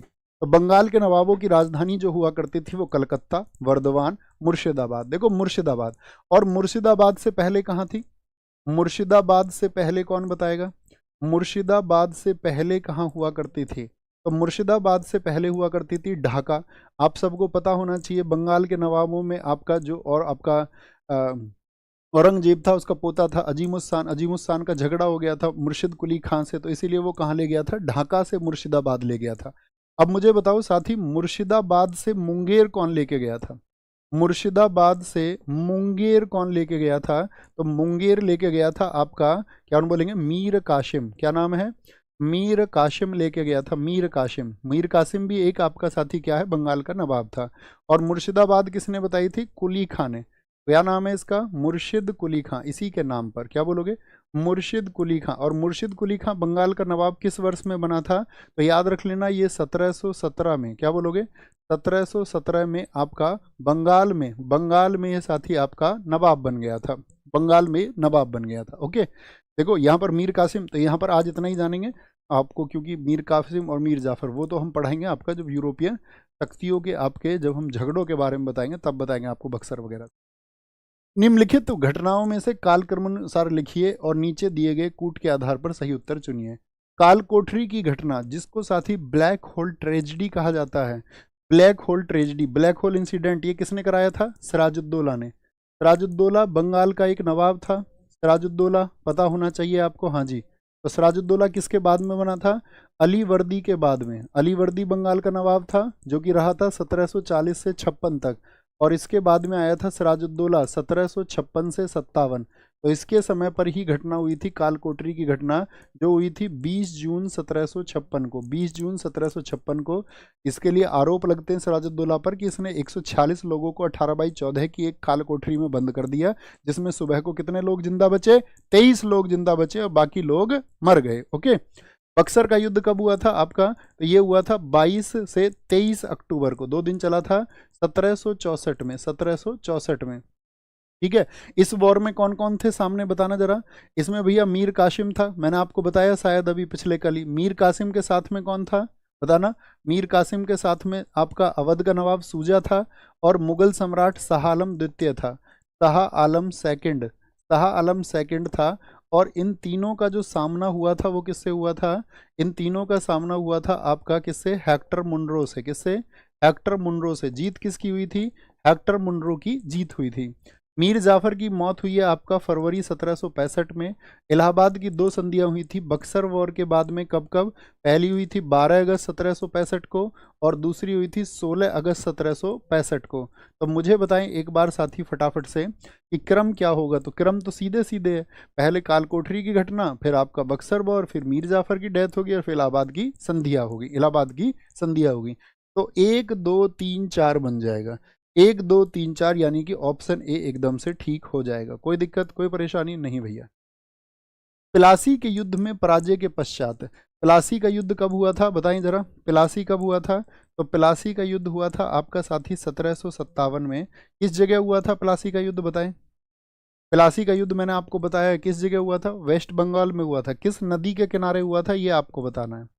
प्लासी का युद्ध किस नदी के किनारे लड़ा गया था? तो आप कहेंगे प्लासी का युद्ध भैया भुगली कहें या भागीरथी कहें, एक ही बात होगी, एक ही बात होगी।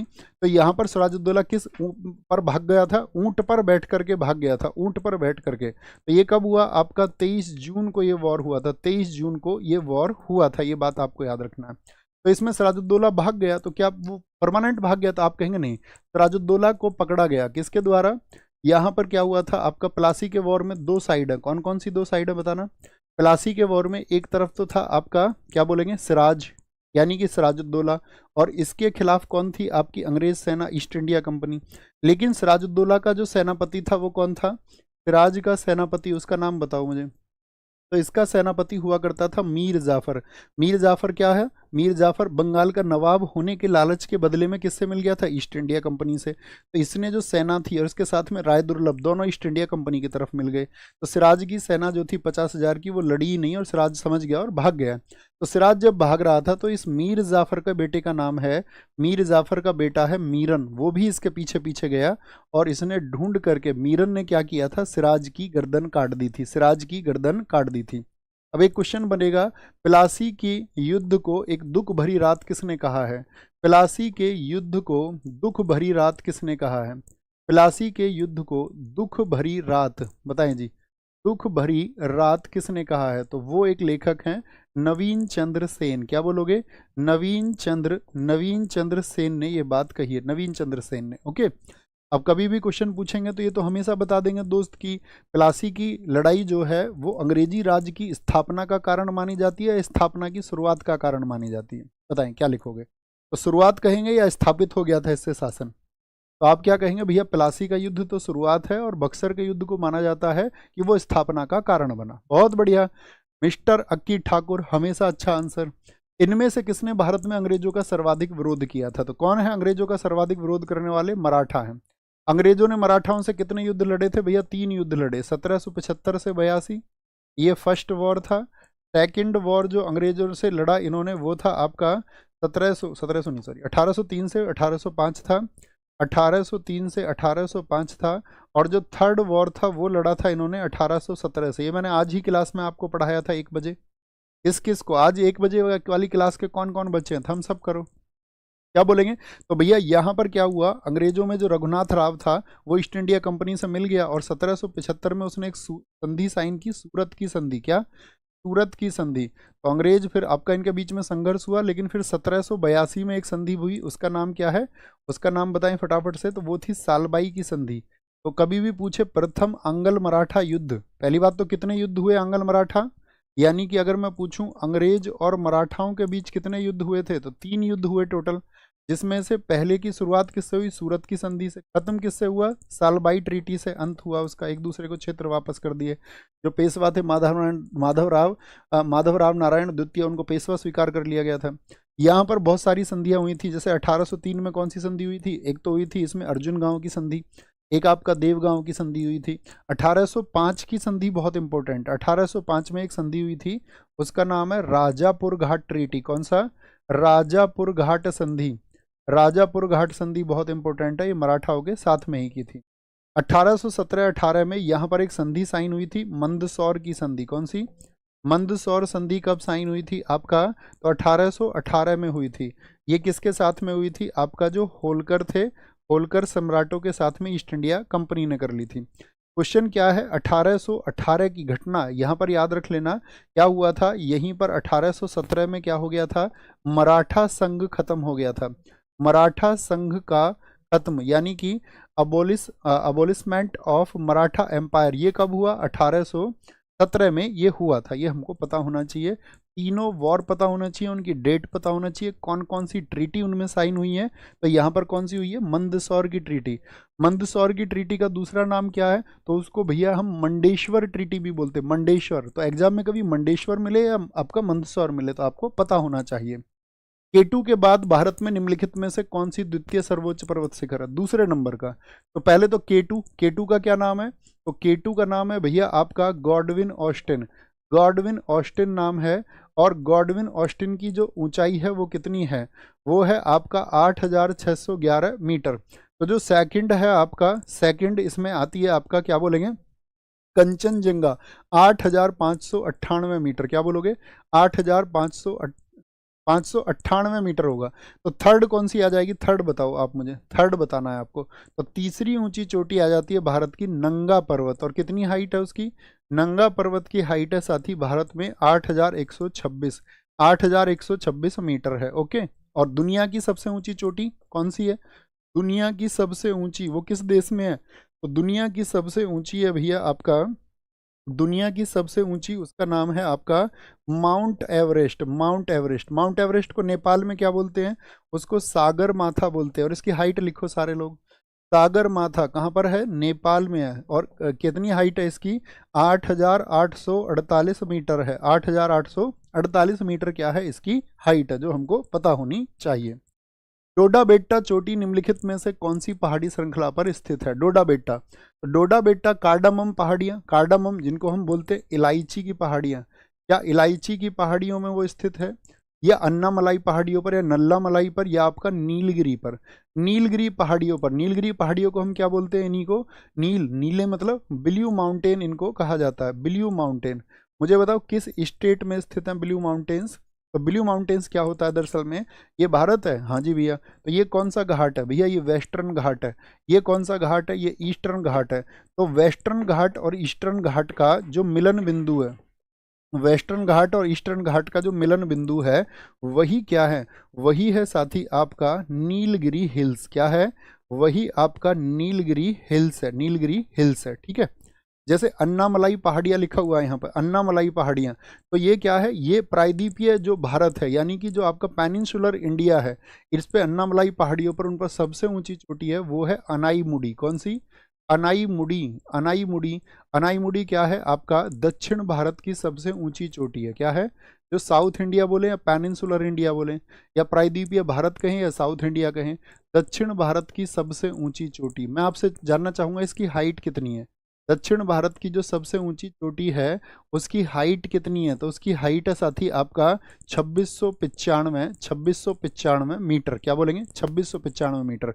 और डोडा बेट्टा की फिर हाइट कितनी है भैया, डोडा बेट्टा की हाइट कितनी है ये कौन बताएगा। तो इसकी हाइट है 2637 मीटर। क्या बोलोगे, 2637 मीटर है। तो ये किस नंबर पे आती है, ये आती है सेकंड हाईएस्ट है, यानी कि दूसरी सबसे ऊंची चोटी है ये, दूसरी सबसे ऊंची चोटी। सूची 1 को सूची 2 के साथ में मिलाइए और साथ ही चयन करें। इधर लिखे हुए हैं भारत के स्टेट, उधर लिखी हुई है हाईएस्ट पीक, सबसे ऊंची चोटी। तमिलनाडु की सबसे ऊंची चोटी अभी बताया डोडा बेट्टा कहाँ पर है, वो तमिलनाडु में। राजस्थान की अगर हम बात करते हैं साथ ही आपका, राजस्थान में गुरु शिखर है आपका, जो जहाँ पर माउंट आबू है। और आपका नागालैंड की है सारामती चोटी।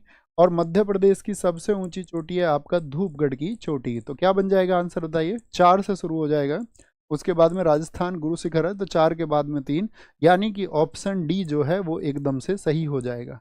अच्छा मुझे बताओ उत्तराखंड की सबसे ऊंची चोटी कौन सी है, यूके की सबसे ऊंची चोटी, यूके की सबसे ऊंची चोटी वो है साथी आपका नंदा देवी, नंदा देवी चोटी हो जाएगी। यहाँ पर हम पूछेंगे महाराष्ट्र की सबसे ऊंची चोटी कौन सी है, तो महाराष्ट्र की है कलसूबाई। कौन सी है महाराष्ट्र की बताओ, महाराष्ट्र की कलसूबाई है। वेस्ट बंगाल की सबसे ऊंची चोटी बताओ, संदकफू है। कौन सी है, संदकफू कहाँ की है आपका, वेस्ट बंगाल की है। अब मुझे बताओ आप उड़ीसा की सबसे ऊंची चोटी कौन सी है, उड़ीसा, उड़ीसा की सबसे ऊंची चोटी है आपका देवमाली। कौन सी, देवमाली। अरुणाचल प्रदेश की सबसे ऊंची चोटी बताओ, अरुणाचल की जो साथी हाईएस्ट पीक है अरुणाचल की है आपका, क्या बोलेंगे, कांगतो। उत्तर प्रदेश की सबसे ऊंची चोटी बताओ, यूपी की है आपका अमसोत शिखर, क्या बोलोगे, अमसोत। मिजोरम की सबसे ऊंची चोटी बताओ साथी, मिजोरम की सबसे ऊंची चोटी कौन सी है, हाईएस्ट पीक इन मिजोरम, तो वो है आपका फांगपुई। कौन सा है, फांगपुई है, फांगपुई। आप मुझे बताओ कर्नाटका की सबसे ऊंची चोटी, कर्नाटक की, तो कर्नाटक की सबसे ऊंची चोटी होती है मुल्यनगिरी। कौन सा है आपका, मुल्यनगिरी है, मुल्यनगिरी है, मुल्यनगिरी। झारखंड की बताओ सबसे ऊंची चोटी कौन सी है, झारखंड की है आपका पारसनाथ। कौन सी है, पारसनाथ। ये सबसे ऊंची चोटियां हैं जो स्टेट की हैं, हमेशा मैच मेकिंग के लिए या पूछी जाती हैं। इसमें साथी सबसे पहले तो आपको अनाईमुड़ी 2695, इसके बाद में आपको डोडा बेटा 2637, और एक पता होनी चाहिए आपको गुरु शिखर की हाइट, गुरु शिखर की हाइट बताओ। बाकी तो जिस स्टेट का आप एग्जाम देंगे उसमें उसका पूछा जाएगा, तो वो रिसर्च आप करेंगे। मुझे बताओ एक बार फटाफट से, पारसनाथ, 1722 मीटर भैया गुरु शिखर, बहुत कमाल।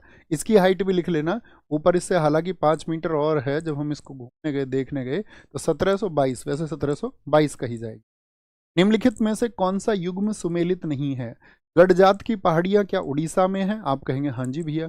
मांडव की पहाड़ियां क्या आपका महाराष्ट्र में है, गलत हो जाएगा। मांडव की पहाड़ियां जो हैं साथी वो आपका गुजरात में स्थित है। मांडव हिल्स कहाँ पर हैं, वो गुजरात में स्थित हैं। ऐसे ही गुजरात में आपसे बोले राजपीपला हिल्स, क्या बोलोगे, राजपीपला हिल्स कहाँ पर है, वो गुजरात में स्थित है। नल्ला मलाई की आपका हिल्स आंध्र प्रदेश में, सेवराय कहाँ पर है, तमिलनाडु में। मैं आपसे पूछूं महादेव हिल्स भारत में कहाँ पर, किस स्टेट में है महादेव हिल्स, तो महादेव हिल्स आप कहेंगे भैया मध्य प्रदेश में, कहाँ पर, मध्य प्रदेश में। राजमहल हिल्स मैं आपसे पूछूं, राजमहल हिल्स बताओ कहाँ पर है, तो भैया झारखंड में है, झारखंड में है। मैं आपसे पूछूं रामगढ़ हिल्स भारत में कहाँ पर है, तो रामगढ़ हिल्स आप बोलेंगे भैया छत्तीसगढ़ में है, छत्तीसगढ़ में है। मैं आपसे पूछ लूं आपका अबोर हिल्स कहाँ पर है, अबोर। मिसमी हिल्स मैं आपसे पूछ लूं, मिसमी, या मैं आपसे डफला हिल्स पूछ लूं, ये कहाँ पर है, डफला हिल्स, तो आप बोलेंगे ये है भैया आपका अरुणाचल में। कहाँ पर है, अरुणाचल में। यहाँ पर एक हिल्स और है, नहीं यही है, तीनों ज़्यादा चर्चित यही है।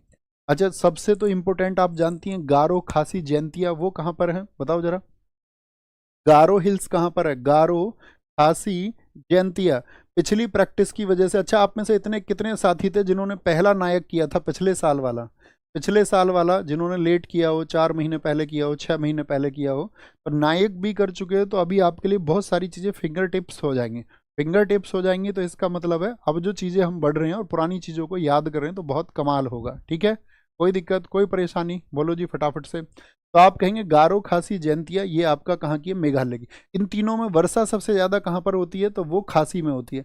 लुसाई हिल्स बताओ भारत में कहाँ पर है, लुसाई हिल्स वो आपका मिजोरम में है, मिजोरम में स्थित है, मिजोरम में स्थित है। बोलो बाबू बूदन की पहाड़ियाँ कहाँ पर हैं, बाबू बूदन जो साथी आपका पहाड़ियाँ हैं वो कहाँ पर हैं, वो कर्नाटका में है। कहाँ पर है, बाबू बूदन आपका कर्नाटका में है। कोई दिक्कत भैया। कंचनजंगा की एक बार हाइट देखिए, देख लेते हैं दोस्त, कितना, क्या बोलेंगे, कितना लिखा हमने, कंचनजंगा की जो साथी एक बार हाइट कहाँ पर लिखी हुई है कंचनजंगा, बताएं जरा, 8598 मीटर, 8598। इसकी दो हाइट पे आपको डाउट हो सकता है साथी, एक तो इसका जो 85-86 बताया जाता है, 85-86 और 85-98 दोनों कहा जाता है, ठीक है। तो उसके हिसाब से, डेटा के हिसाब से देख लेना आपको एग्जाम में जो पूछा जाए, 85-86 मीटर भी कही जाती है आपका, 85-98 मीटर भी कही जाती है, ओके। तो ये दोनों डेटा है आपका, ये देख लेना एक बार, ओके। शायद मेरे हिसाब से ज़्यादा परफेक्ट, मुझे ही शायद थोड़ा सा डाउट है, इसमें ज़्यादा परफेक्ट डेटा 8586 है। आप देख लेंगे इसको, क्योंकि इसके दोनों डेटा मुझे ध्यान है, 8586 भी 8598 भी। बोलेंगे जी, सिडबी की स्थापना की गई थी, सिडबी, सबसे पहले तो सिडबी भैया 85-86 ही ज़्यादा माना जाता है, ठीक है, वही रख लो तो आप, कोई दिक्कत नहीं है। बोलेंगे सिडबी की स्थापना की गई थी किसके लिए, तो सिडबी की स्थापना हुआ था स्मॉल इंडस्ट्रीज के लिए। किसके लिए, फुल फॉर्म लिखे भैया आपका सिडबी का, तो सिडबी का फुल फॉर्म है स्मॉल, यूपी पुलिस वालों तुम ध्यान रखना फुल फॉर्म बहुत पूछी जाती है, स्मॉल हेडक्वार्टर बहुत पूछे जाते हैं, small industrial development bank of, क्या बोलोगे, small industries development bank of development bank of India. कब बना था ये बताएं जरा, कब बना था, किस वर्ष में बना था, तो इसकी जो स्थापना हुई थी वो कब हुई थी, तो सिडबी की जो स्थापना हुई है साथी वो हुई है आपका 2 अप्रैल 1990 को, और इसको एक एक्ट के माध्यम से बनाया गया था। हेडक्वार्टर कहाँ पर है इसका? इसका हेडक्वार्टर है आपका लखनऊ में। तो इसका एक्ट कब आया था, क्या बोलेंगे? एक एक्ट पारित करके इसको बनाया गया, एक एक्ट के माध्यम से। तो वो एक्ट कब आया था बताओ? वो एक्ट कब आया था? तो वो एक्ट आया था इसका 1989 में, 1989 में। सिडबी को रेगुलेट कौन करता है बताओ? सिडबी को साथी, सिडबी को रेगुलेट कौन करता है? सिडबी इज रेगुलेटेड बाय, इसको विनियमित कौन करता है? तो ये विनियमित होता है, रेगुलेट होता है आरबीआई के द्वारा, रिजर्व बैंक ऑफ इंडिया के द्वारा इसको विनियमित किया जाता है, आरबीआई के द्वारा, आरबीआई के द्वारा। मुझे बताओ सिडबी का जो समाचार पत्र है, रेलवे एग्जाम में पूछा गया आपका ग्रुप डी में, सिडबी का साथी जो न्यूज पेपर है, समाचार पत्र है, वो कौन सा है? तो सिडबी का जो समाचार पत्र है वो है आपका माइक्रो फाइनेंस पल्स। कौन सा? माइक्रो फाइनेंस पल्स क्या है? इनका समाचार पत्र है। अभी बड़ा अच्छा क्वेश्चन बना था, जिन साथियों ने सीपीओ दिया हो अभी पिछला वाला 2024 वाला, तो एक मुद्रा स्कीम चली थी हमारे देश में 8 अप्रैल 2015 को। मुद्रा जानते हो? मुद्रा, थम्स अप करें जी भैया जानते। तो क्वेश्चन पूछा गया था साथी कि मुद्रा योजना में सिडबी की कितने प्रतिशत की हिस्सेदारी है, यानी कितने प्रतिशत का योगदान उसका होता है, योगदान। तो क्या बोलेंगे? मुद्रा में इसका योगदान क्या है सिडबी का? मुद्रा में जो योगदान है साथी आपका, क्या बोलेंगे? मुद्रा में जो योगदान है वो 100% का है। कितना? 100% का। यानी कि जो देश में आपका मुद्रा योजना चली है उसके लिए पैसा कहाँ से आता है? सिडबी से आता है, सिडबी से। तो मुद्रा योजना का फुल फॉर्म लिखे, मुद्रा क्या है? मुद्रा का फुल फॉर्म क्या होता है? बहुत पूछा जाता है एग्जाम्स में, तो याद रख लेना 8 अप्रैल 2015 से शुरू हुई थी। मैं आपसे पूछूंगा इसमें बताओ मुद्रा में आर का मतलब क्या है? आर का फुल फॉर्म लिखें आप। तो इसका मतलब होता है आपका M for micro, U for units, micro units, D for होता है इसमें डेवलपमेंट, और आर फॉर होता है रीफाइनेंस। क्या होता है? रीफाइनेंस एजेंसी ये होती है आपका, रीफाइनेंस एजेंसी होती है, ये आपको पता होना चाहिए। एक साथी यहाँ पर सिडबी के लिए बनाया गया था आपका, क्या बोलेंगे उसको? सिडबी लिखना, एक बनाया गया था SIDBI foundation for micro credit. क्या बोलेंगे? SIDBI foundation for micro credit. ये कब बनाया गया था? इसको बोलते हैं एसएफएमसी की स्थापना कब हुई थी? तो एसएफएमसी की स्थापना हुई थी 1999 में। क्या बोलोगे? 1999 में इसकी स्थापना हुई थी। ठीक है, हेडक्वार्टर लखनऊ, और इसकी स्थापना बहुत इंपॉर्टेंट, एक इसका रेगुलेशन किसके द्वारा होता है, और एसएफएमसी, ये बहुत इंपॉर्टेंट है। मुद्रा तो इंपॉर्टेंट है, अपने हाथ से लिखा गया एक एक अक्षर साथी महत्वपूर्ण है, बशर्ते आपको उसको तैयार करना होगा, उसको तैयार करना होगा। बहुत बढ़िया, बहुत शानदार। बोलेंगे क्षेत्रीय ग्रामीण बैंक को आरआरबी की स्थापना के लिए कौन सा अधिनियम बनाया गया था? भैया सिडबी के अध्यक्ष कौन है? सिडबी के अध्यक्ष होने चाहिए साथी आपका मनोज मित्तल, वर्तमान में। अभी चेंज हो गए हैं तो रिसेंट का आप देखेंगे अभी कौन है, आप लिखे कौन है। क्षेत्रीय ग्रामीण बैंक, जितने भी आरआरबी होती है उनकी स्थापना के लिए अधिनियम बनाया गया था। कौन सा एक्ट आया था आरआरबी के लिए? तो आरआरबी के लिए आया था आरआरबी एक्ट 1976। मुझे बताओ आरआरबी की जो स्थापना हुई थी उसके लिए किस समिति ने सिफारिश की थी? स्थापना के लिए जो रिकमेंडेशंस हुए थे इस्टेब्लिशमेंट के लिए, तो वो किसने किए थे? तो इस जो सिफारिश हुई थी 1975 की एक समिति है, नरसिम्हन समिति। क्या? नरसिम्हन कमेटी ने इसके लिए सिफारिश किया था आपका 1975 में। अब एक क्वेश्चन पूछा जाएगा आपका कि जितने भी आरआरबी हैं, जितने भी रीजनल रूरल बैंक है, उनको उनकी साथी जो स्ट्रक्चर है, जो उनका संरचना है, उसको स्ट्रेंथन करने के लिए, जो स्ट्रक्चर को स्ट्रेंथन करने के लिए सुझाव आया था, यानी कि recommendation for strengthen the structure of RRBs, ये किसके द्वारा आया था? तो एक थी दांतेवाला समिति, जो 1977 में गठित हुई थी। दांतेवाला समिति कब की है? 1977 में गठित हुई थी, और 1978 में तो इसकी रिपोर्ट आ गई थी, 1978 में।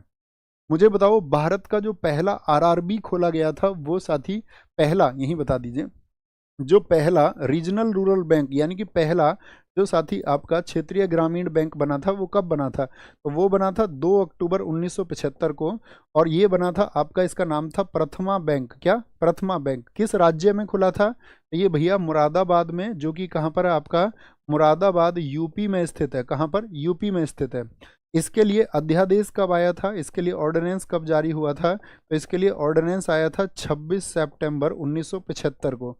1975 को इसके लिए ऑर्डिनेंस आया था। आपसे कभी भी पूछे इसके लिए एक्ट कब आया था, तो एक्ट आया था इसके 1976 में, ठीक है। अब मुझे बताओ, जितना भी साथी आरआरबी का प्रोग्राम है वो किसके द्वारा प्रायोजित है, किसके द्वारा स्पॉन्सर्ड है? क्या आरबीआई इसको चलाता है या फिर कॉमर्शियल बैंक इस प्रोग्राम को चलाते हैं? तो आप कहोगे ये किसके द्वारा है आपका, तो जितने भी नेशनल कॉमर्शियल बैंक होते हैं, नेशनल कॉमर्शियल बैंक, समझ रहे हैं, जितने भी साथी आपका राष्ट्रीय राष्ट्रीय वाणिज्यिक बैंक होंगे, क्या होंगे, जितने भी राष्ट्रीय वाणिज्यिक बैंक होंगे, राष्ट्रीय वाणिज्यिक बैंक होंगे, उनके द्वारा क्या है, ये सपोर्ट होता है। राष्ट्रीय वाणिज्यिक बैंकों द्वारा ये क्या होता है आपका, उनके द्वारा प्रायोजित होता है, स्पॉन्सर्ड होता है। ये बात आपको पता होनी चाहिए, ठीक है। अब अगर हम पूछे इसमें जो साथी आपका हिस्सेदारी होती है, तो केंद्र सरकार की कितनी होती है? तो आरआरबी का स्ट्रक्चर क्या है, देखो समझना, आरआरबी का स्ट्रक्चर है आपका 50, 35 और 15% का, 50, 35 और 15% का। क्या होता है, 50% इसमें होती है सेंटर की यानी कि केंद्र की, और जो बैंक है आपका, जो बैंक है उसका 35% होता है, और जो राज्य सरकार होती है यानी कि आपका, सॉरी, केंद्र सरकार हो गई यहाँ पर आपका, और यहाँ पर हो जाएगी आपका स्टेट गवर्नमेंट, अर्थात राज्य सरकार हो जाएगी, राज्य सरकार हो जाएगी, आपको पता होना चाहिए, ओके। तो यहाँ पर मुझे एक बात बताओ, बैंक की राष्ट्रीयकरण अधिनियम से आप कुछ समझते हैं?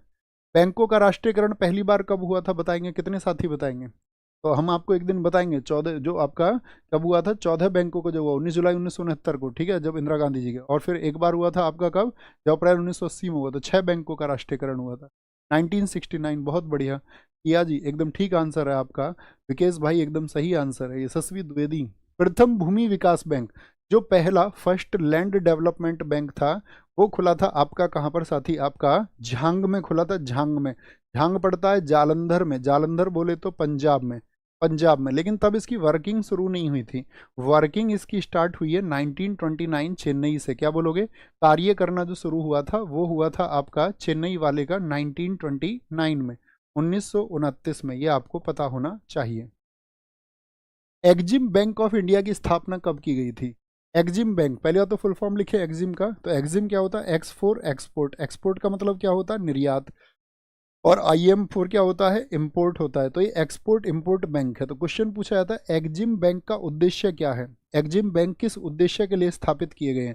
तो इनके उद्देश्य है विदेशी व्यापार, क्या बोलेंगे, विदेशी व्यापार के लिए ये स्थापित किए गए हैं, विदेशी व्यापार के लिए। अच्छा, एक्जिम जो साथी हमारा बैंक है, इसकी स्थापना किस वर्ष में हुई थी? तो इसकी स्थापना हुई थी साथी 1 जनवरी 1982 को। कब? 1 जनवरी 1982 को हुई थी, और इसका हेडक्वार्टर जो है वो मुंबई में है, मुंबई में क्या है, इसका हेडक्वार्टर स्थित है, हेडक्वार्टर स्थित है। जैसे मैं आपसे पूछूं पीएनबी की स्थापना किस वर्ष में हुई, पंजाब नेशनल बैंक की, तो आप क्या बोलोगे, 1894 में, 1894 में हुई। मुझे बताओ एक्सिस बैंक की स्थापना कब हुई थी? एक्सिस बैंक की 1993 में हुई। HDFC की बताओ, हाउसिंग डेवलपमेंट फाइनेंसिंग कॉर्पोरेशन, इनके फुल फॉर्म पता होने चाहिए आपको सबके, 1994 में हुई। बोलो भैया थम्स अप करके, आज सारे बैंकों का फुल फॉर्म लिखेंगे जो मैं बोर्ड पे लिख रहा हूँ, 1994 में हुई। Industrial development bank of India IDBI की स्थापना कब हुई? 1964 में हुई। इसी का छोटा रूप है सिडबी, क्या बोलोगे, ये एडबी है, IDBI और वो है सिडबी, सिडबी। हम सब करें जी भैया, जरूर लिखेंगे, होमवर्क लिख लिया करो अपनी सीट पर ऐसे, HW, कहीं ना कहीं जब रिवीजन करोगे कभी ना कभी जरूर नजर आएगा और आप उस काम को करोगे, ये मेरा आपके ऊपर विश्वास है, ठीक है भैया। पाकिस्तान के ऊपर बोलेंगे, चलो पाकिस्तान के ऊपर। चुंबकीय फ्लक्स की SI इकाई क्या है? फैरड है। मैग्नेटिक फ्लक्स की बताओ क्या होगी? फैरड होगी। आप कहेंगे भैया फैरड आपका ये होती है किसकी, आपका धारिता की, किसकी होती है, धारिता, कैपेसिटेंस की होती है, कैपेसिटेंस की, कैपेसिटेंस की। हेनरी किसकी होती है? ये साथी होती है आपकी प्रेरकत्व की, किसकी, प्रेरकत्व की होती है, यानी कि इंडक्टेंस की होती है, ठीक है। और पास्कल किसकी होती है? ये होती है प्रेशर की, अर्थात आपका दाब की होती है, दाब की होती है। वेवर होती है चुंबकीय फ्लक्स की, वेवर। अच्छा, विभवांतर का बताओ, जो साथी आपका विभवांतर होता है, विभवांतर का क्या होगा आपका, जो साथी आपका, तो वोल्ट में मापा जाता है, किसको, वोल्ट में मापा जाता है। अगर मैं पूछूं विस्थापन अर्थात डिस्प्लेसमेंट को किस में नापा जाता है, तो डिस्प्लेसमेंट को मीटर में नापा जाता है। अगर मैं पूछूं वेवलेंथ को किस में नापा जाता है, बताओ, वेवलेंथ को, तरंग दैर्घ्य को, तरंग दैर्घ्य को भैया एंगस्ट्रॉम में नापा जाता है। कितना होता है एंगस्ट्रॉम? 10⁻⁻10 होता है। आप मुझे बताओ साथी यहाँ पर कुछ यूनिट पूछ ले। 1 हॉर्स पावर कितने के बराबर होता है बताओ? 1 हॉर्स पावर होता है 746 वाट के बराबर, 746 वाट के बराबर। 1 किलोवाट पूछ लें आपसे तो वो होता है 1000 वाट। क्या होता है? 1000 वाट होता है। अगर इसको जूल में कन्वर्ट करते हैं तो क्या आता है? 3.6 इंटू 10⁻6 जूल आ जाता है। जूल, JOULE, जूल आ जाता है। कितना आएगा? 1 किलोवाट 1000 वाट बोले या 3.6 इंटू 10⁻6 जूल बोले, ये एक ही बात है, ये एक ही बात है। ओके। एक मिश्र धातु किसका एक उदाहरण होता है? मिश्र धातु किसका एग्जाम्पल होता है बताओ? तो ये कोलाइडी विनियर का उदाहरण होता है आपका, या पायस का, या ठोस विलयन का। देखो कभी भी एक अलॉय बनेगा तो अलॉय बनता है सॉलिड सॉल्यूशन से। किससे? अलॉय एक सॉलिड सॉल्यूशन से बनता है। जैसे पीतल बनता है, पीतल, पीतल किसको बोलते हैं? ब्रास को। तो ब्रास किस किस से मिल करके बनता है बताओ? तो ब्रास मिलता है आपका भैया, आपका किससे मिल जाएगा? वो आपका कॉपर मिल जाएगा। उसमें कॉपर कितना हो जाएगा? 75% हो जाएगा। और आपका साथ में क्या बन जाएगा? उसमें जिंक यानी कि जस्ता मिल जाएगा। और जस्ता कितना हो जाएगा? 25% हो जाएगा। तो यानी कि तांबा, कॉपर किसको बोलते हैं? हिंदी वाले लिख लो, तांबा और साथ ही आपका जिंक पता होने चाहिए, इतने बुद्धिमान बनो। तो क्या बोलेंगे? पीतल के बाद में कांसा बताओ, कांसा किससे बनता है? कांसा, ब्रॉन्ज, जो ब्रॉन्ज मेडल होता है वो किस किस से बनता है? तो ब्रॉन्ज बनता है आपका, कॉपर 88% होता है और SN 12% होता है। SN का क्या मतलब है बताओ? SN कितने परसेंट होता है? तो SN बोले तो ये 10 होता है, 10 होता है, 10 होता है, 10। ओके। मुझे बताओ जो जर्मन सिल्वर होता है वो किससे बनता है? ये 4 अलॉय आपको कभी नहीं भूलने हैं। जर्मन सिल्वर जो होता है साथी, वो बनता है आपका, कॉपर होता है उसमें 50%, और फिर उसमें जिंक होता है 25%, और साथ ही उसमें फिर निकेल होता है 25%। ठीक है, 25% होता है। एक पूछा जाता है सोल्डर, सोल्डर बोले तो टांका, टांका जो होता है, जो साथ ही आपका PCB बोर्ड होते हैं इलेक्ट्रॉनिक्स के, उनमें इस्तेमाल होता है। तो इसमें SN 10 होता है 67%, और लेड PB होता है इसमें 33%। कितना होता है? 33% होता है। तो ये 4 आपको अलॉय हमेशा पता होना चाहिए। क्या बोलेंगे? अलॉय आपको पता होना चाहिए। कोई दिक्कत, कोई परेशानी? भैया 23 का आंसर रह गया, 23 का आंसर रह गया। क्या आंसर है 23 का बताओ भैया? अरे बता दे, अरे यार भैया, एग्जिम बैंक ऑफ इंडिया की स्थापना कब हुई? एग्जिम बैंक ऑफ इंडिया की स्थापना 1 जनवरी 1982 को। भैया जी, ये रहा इसका आंसर 19। अबे तुम यार टिपलू रहोगे, टिपलू। तुम टीपू भी नहीं हो, टीपू भी नहीं हो, तुम्हारा नाम है टिपलू। ठीक है, आगे आ जाओ। साइटोप्लाज्म एक जेली जैसा द्रव होता है जो में मौजूद होता है। किस में मौजूद होता है बताएंगे? किस में मौजूद होता है? बताएंगे जी। क्या बोलेंगे? केंद्रक और कोशिकांगों के बीच में होता है साइटोप्लाज्म। इसको हिंदी में क्या बोलते हैं साइटोप्लाज्म को? तो इसको बोलते हैं कोशिका द्रव्य, कोशिका। तो कोशिका में क्या होता है? ये आपका एक द्रव्य के रूप में होता है। और ये कहाँ पर पाया जाता है? केंद्रक और कोशिका झिल्ली के बीच में, केंद्रक और कोशिका झिल्ली के बीच में, यानी कि न्यूक्लियस और सेल मेम्ब्रेन के बीच में होता है, सेल मेम्ब्रेन के बीच में। अच्छा, ये जो कोशिका झिल्ली है ये किसकी बनी होती है? कोशिका झिल्ली ये बनी होती है लिपिड और प्रोटीन की। किसकी? लिपिड और प्रोटीन की बनी होती है। किसकी बनी होती है? लिपिड और प्रोटीन की ये साथ ही बनी होती है। और इसी का मतलब है कि जो आपका सेल मेम्ब्रेन है, कोशिका झिल्ली है, इसको याद रख लेना। ये क्या है? कोशिका का साथी आउटर कवर होता है। कोशिका का ये क्या होता है? बाह्य आवरण होता है। बाह्य आवरण बोले तो क्या होता है? ये कोशिका का आउटर कवर होता है। क्या होता है? आउटर कवर भैया ये होता है। जैसे साइटोप्लाज्म है, ऐसे ही एक वर्ड आता है आपका प्रोटोप्लाज्म। क्या बोलेंगे? प्रोटोप्लाज्म। और प्रोटोप्लाज्म क्या होता है? प्रोटोप्लाज्म होता है आपका साथी जीव द्रव्य। क्या होता है? जीव द्रव्य होता है। प्रोटोप्लाज्म से मतलब है वो कोशिका का जीवित पदार्थ है। क्या है वो? कोशिका का जीवित पदार्थ क्या होता है? यानी आपसे पूछे तो आप कहेंगे लिविंग सब्सटेंस ऑफ सेल। क्या बोलेंगे? लिविंग सब्सटेंस ऑफ सेल इसको बोलते हैं। और प्रोटोप्लाज्म जो नाम दिया था वो किसने दिया था? तो ये नाम दिया था पुरकिंजे ने। किसने? पुरकिंजे ने दिया था। और कब दिया था ये नाम? आपका 1839 में दिया था, 1839 में। याद रख लेना, प्रोटोप्लाज्म को ही बोलते हैं जीवन का भौतिक आधार। प्रोटोप्लाज्म आपसे पूछे जीवन का साथी आपका भौतिक आधार क्या है? जीवन का भौतिक आधार किसको कहा जाता है? यानी कि आपका physical basis of life. Physical basis of life, physical basis of life क्या है?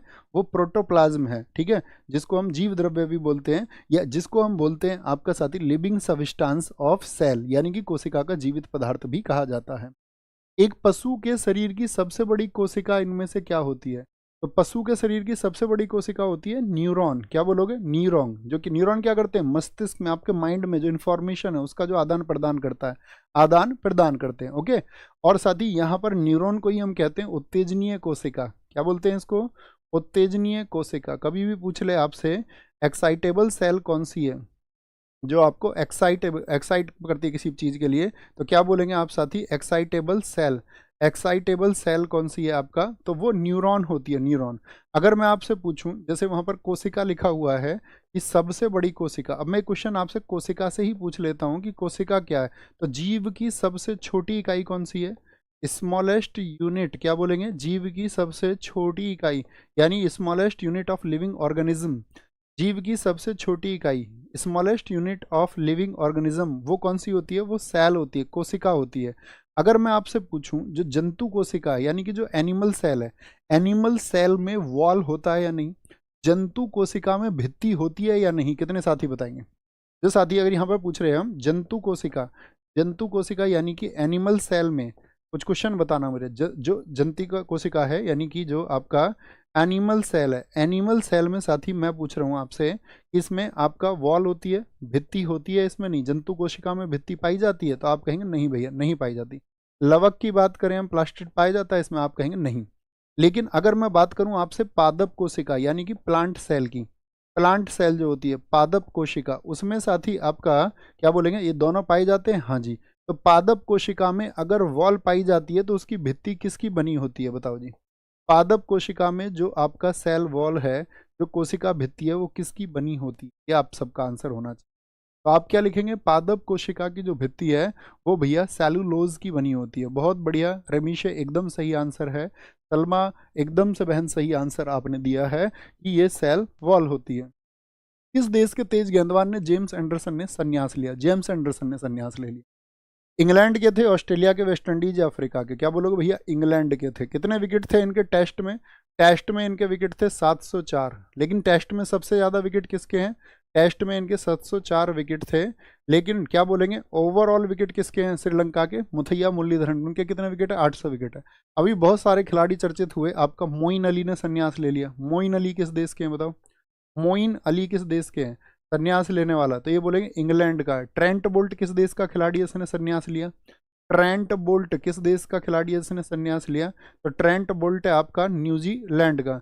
शिखर धवन ने संन्यास लिया, ये तो सब जानते हो। शिखर धवन इंडिया के। शिखर धवन का उपनाम बताओ क्या है? शिखर धवन को बोलते हैं गब्बर। किस खिलाड़ी को गब्बर के नाम से जाना जाता है? किस खिलाड़ी को मिस्टर आईसीसी के नाम से जाना जाता है? Mister ICC. डेविड वार्नर ने संन्यास ले लिया। डेविड वार्नर किस देश के हैं बताओ? डेविड वार्नर, तो डेविड वार्नर आप कहोगे भैया ये ऑस्ट्रेलिया के हैं, ऑस्ट्रेलिया के। रविचंद्र अश्विन ने संन्यास ले लिया या नहीं लिया? हाँ जी भैया, आर अश्विन ने संन्यास लिया। एक किताब इनकी अभी रिसेंट में चर्चित हुई, अभी बीपीएससी में भी पूछी गई, आपका पिछली बार एसएससी जेई में भी पूछी गई। आर अश्विन, किताब कौन सी? I have the streets. क्या बोलोगे? आई हैव द स्ट्रीट्स नाम से इन्होंने किताब लिखी है। आई हैव द स्ट्रीट्स, इसको बोलेंगे एक कुट्टी। क्या बोलेंगे? एक कुट्टी क्रिकेट स्टोरी। एक कुट्टी क्रिकेट स्टोरी, ये इनकी बुक का नाम है। आप शुरू का नाम याद रख लेना, बस शुरू का नाम याद रख लेना। क्या बोलेंगे? आई हैव द स्ट्रीट्स। भैया मैं ये याद रखूंगा। ये हाल ही के संन्यास, बाकी कोहली वगैरह इन सब के संन्यास आपको पता।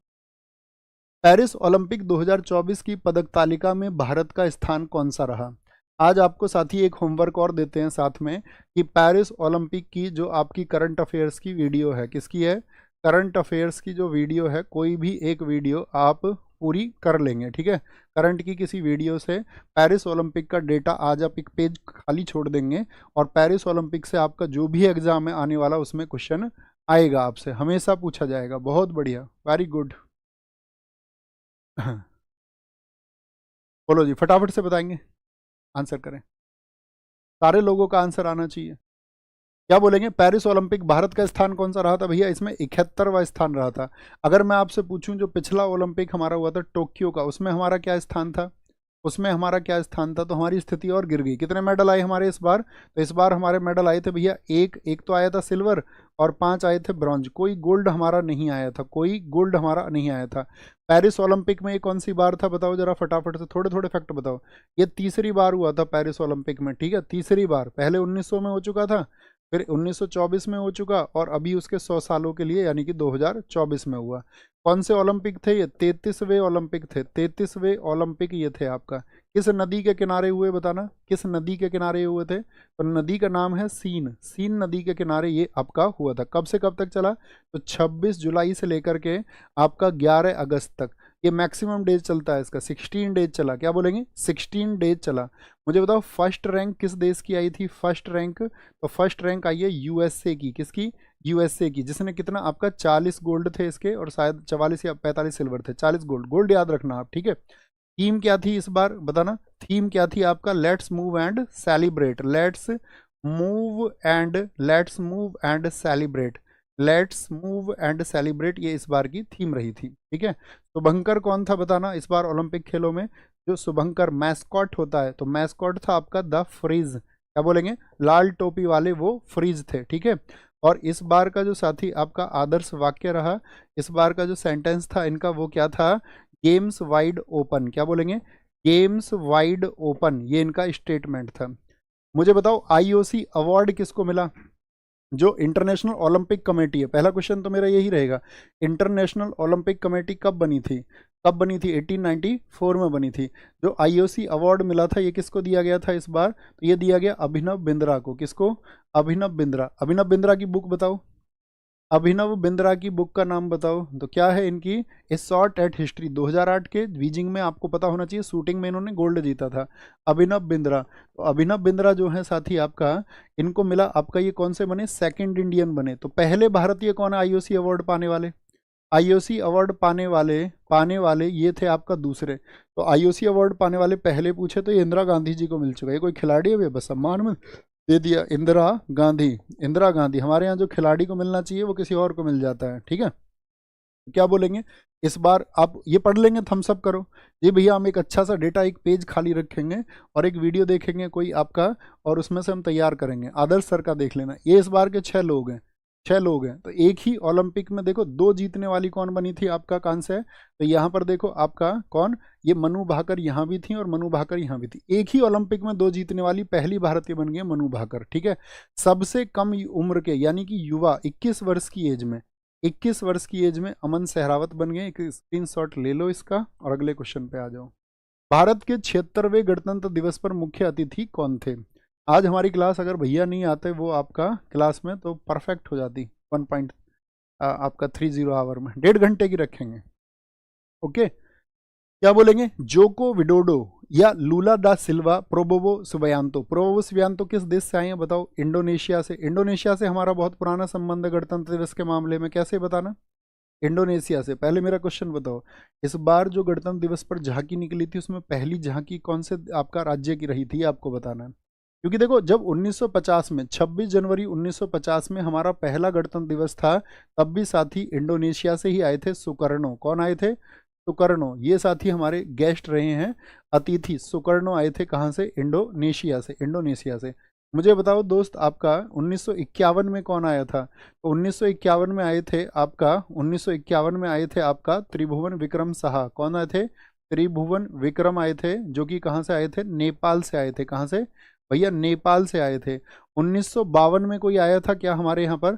1953 में हमारे यहाँ पर कोई आया था क्या? 2021 में हमारे यहाँ पर कोई आया था? 2022 में। ये ऐसे हैं जहाँ पर कोई नहीं आया है, याद रख लेना। और इस बार आ गए हैं आपका प्रोबो सुबियांतो आ गए हैं। ये कब आते हैं? गणतंत्र दिवस यानी कि 26 जनवरी पर। अब मुझे बताएं 26 जनवरी के 3 दिन बाद कौन सा समारोह मनाया जाता है? कौन सा समारोह मनाया जाता है? बोलेंगे भी फटाफट से बोलो भी फटाफट से,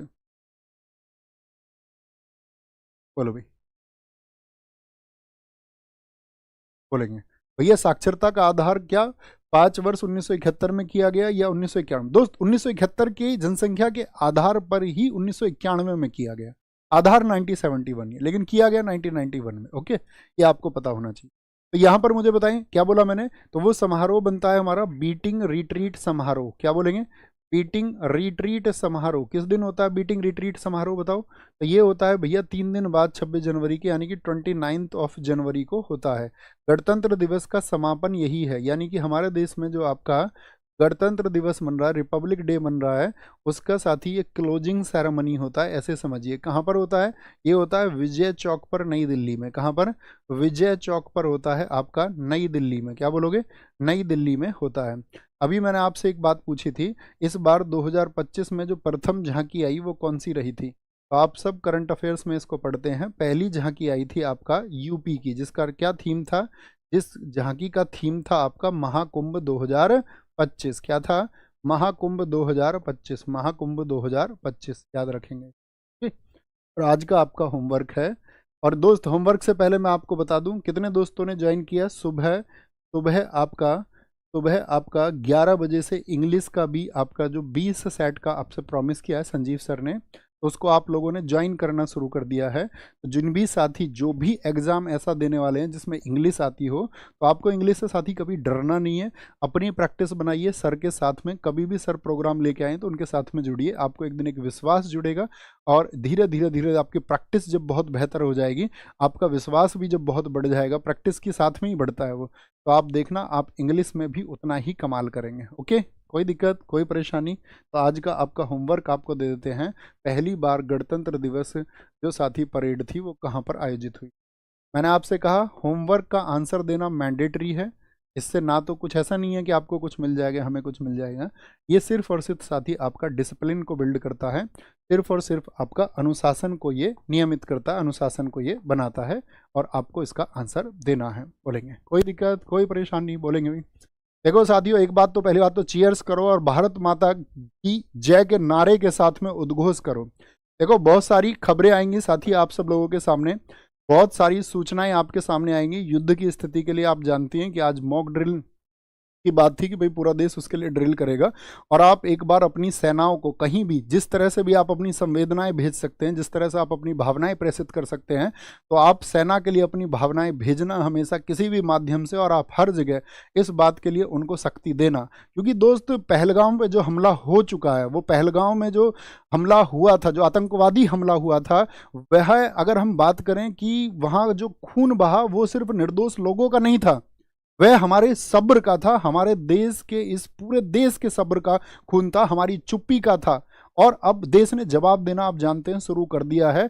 और ऑपरेशन सिंदूर जो हुआ है ना, वो सैनिक कार्रवाई नहीं है सिर्फ, यह भारत की चेतावनी है उन तमाम दुश्मनों को कि अगर तुम हमारी सरहदों को लांघते हो और अगर तुम हमारी जमीनों पर आकर के किसी भी प्रकार की ऐसी आतंकवादी कार्रवाई करते हो तो हम तुमको घर में घुस के मारेंगे।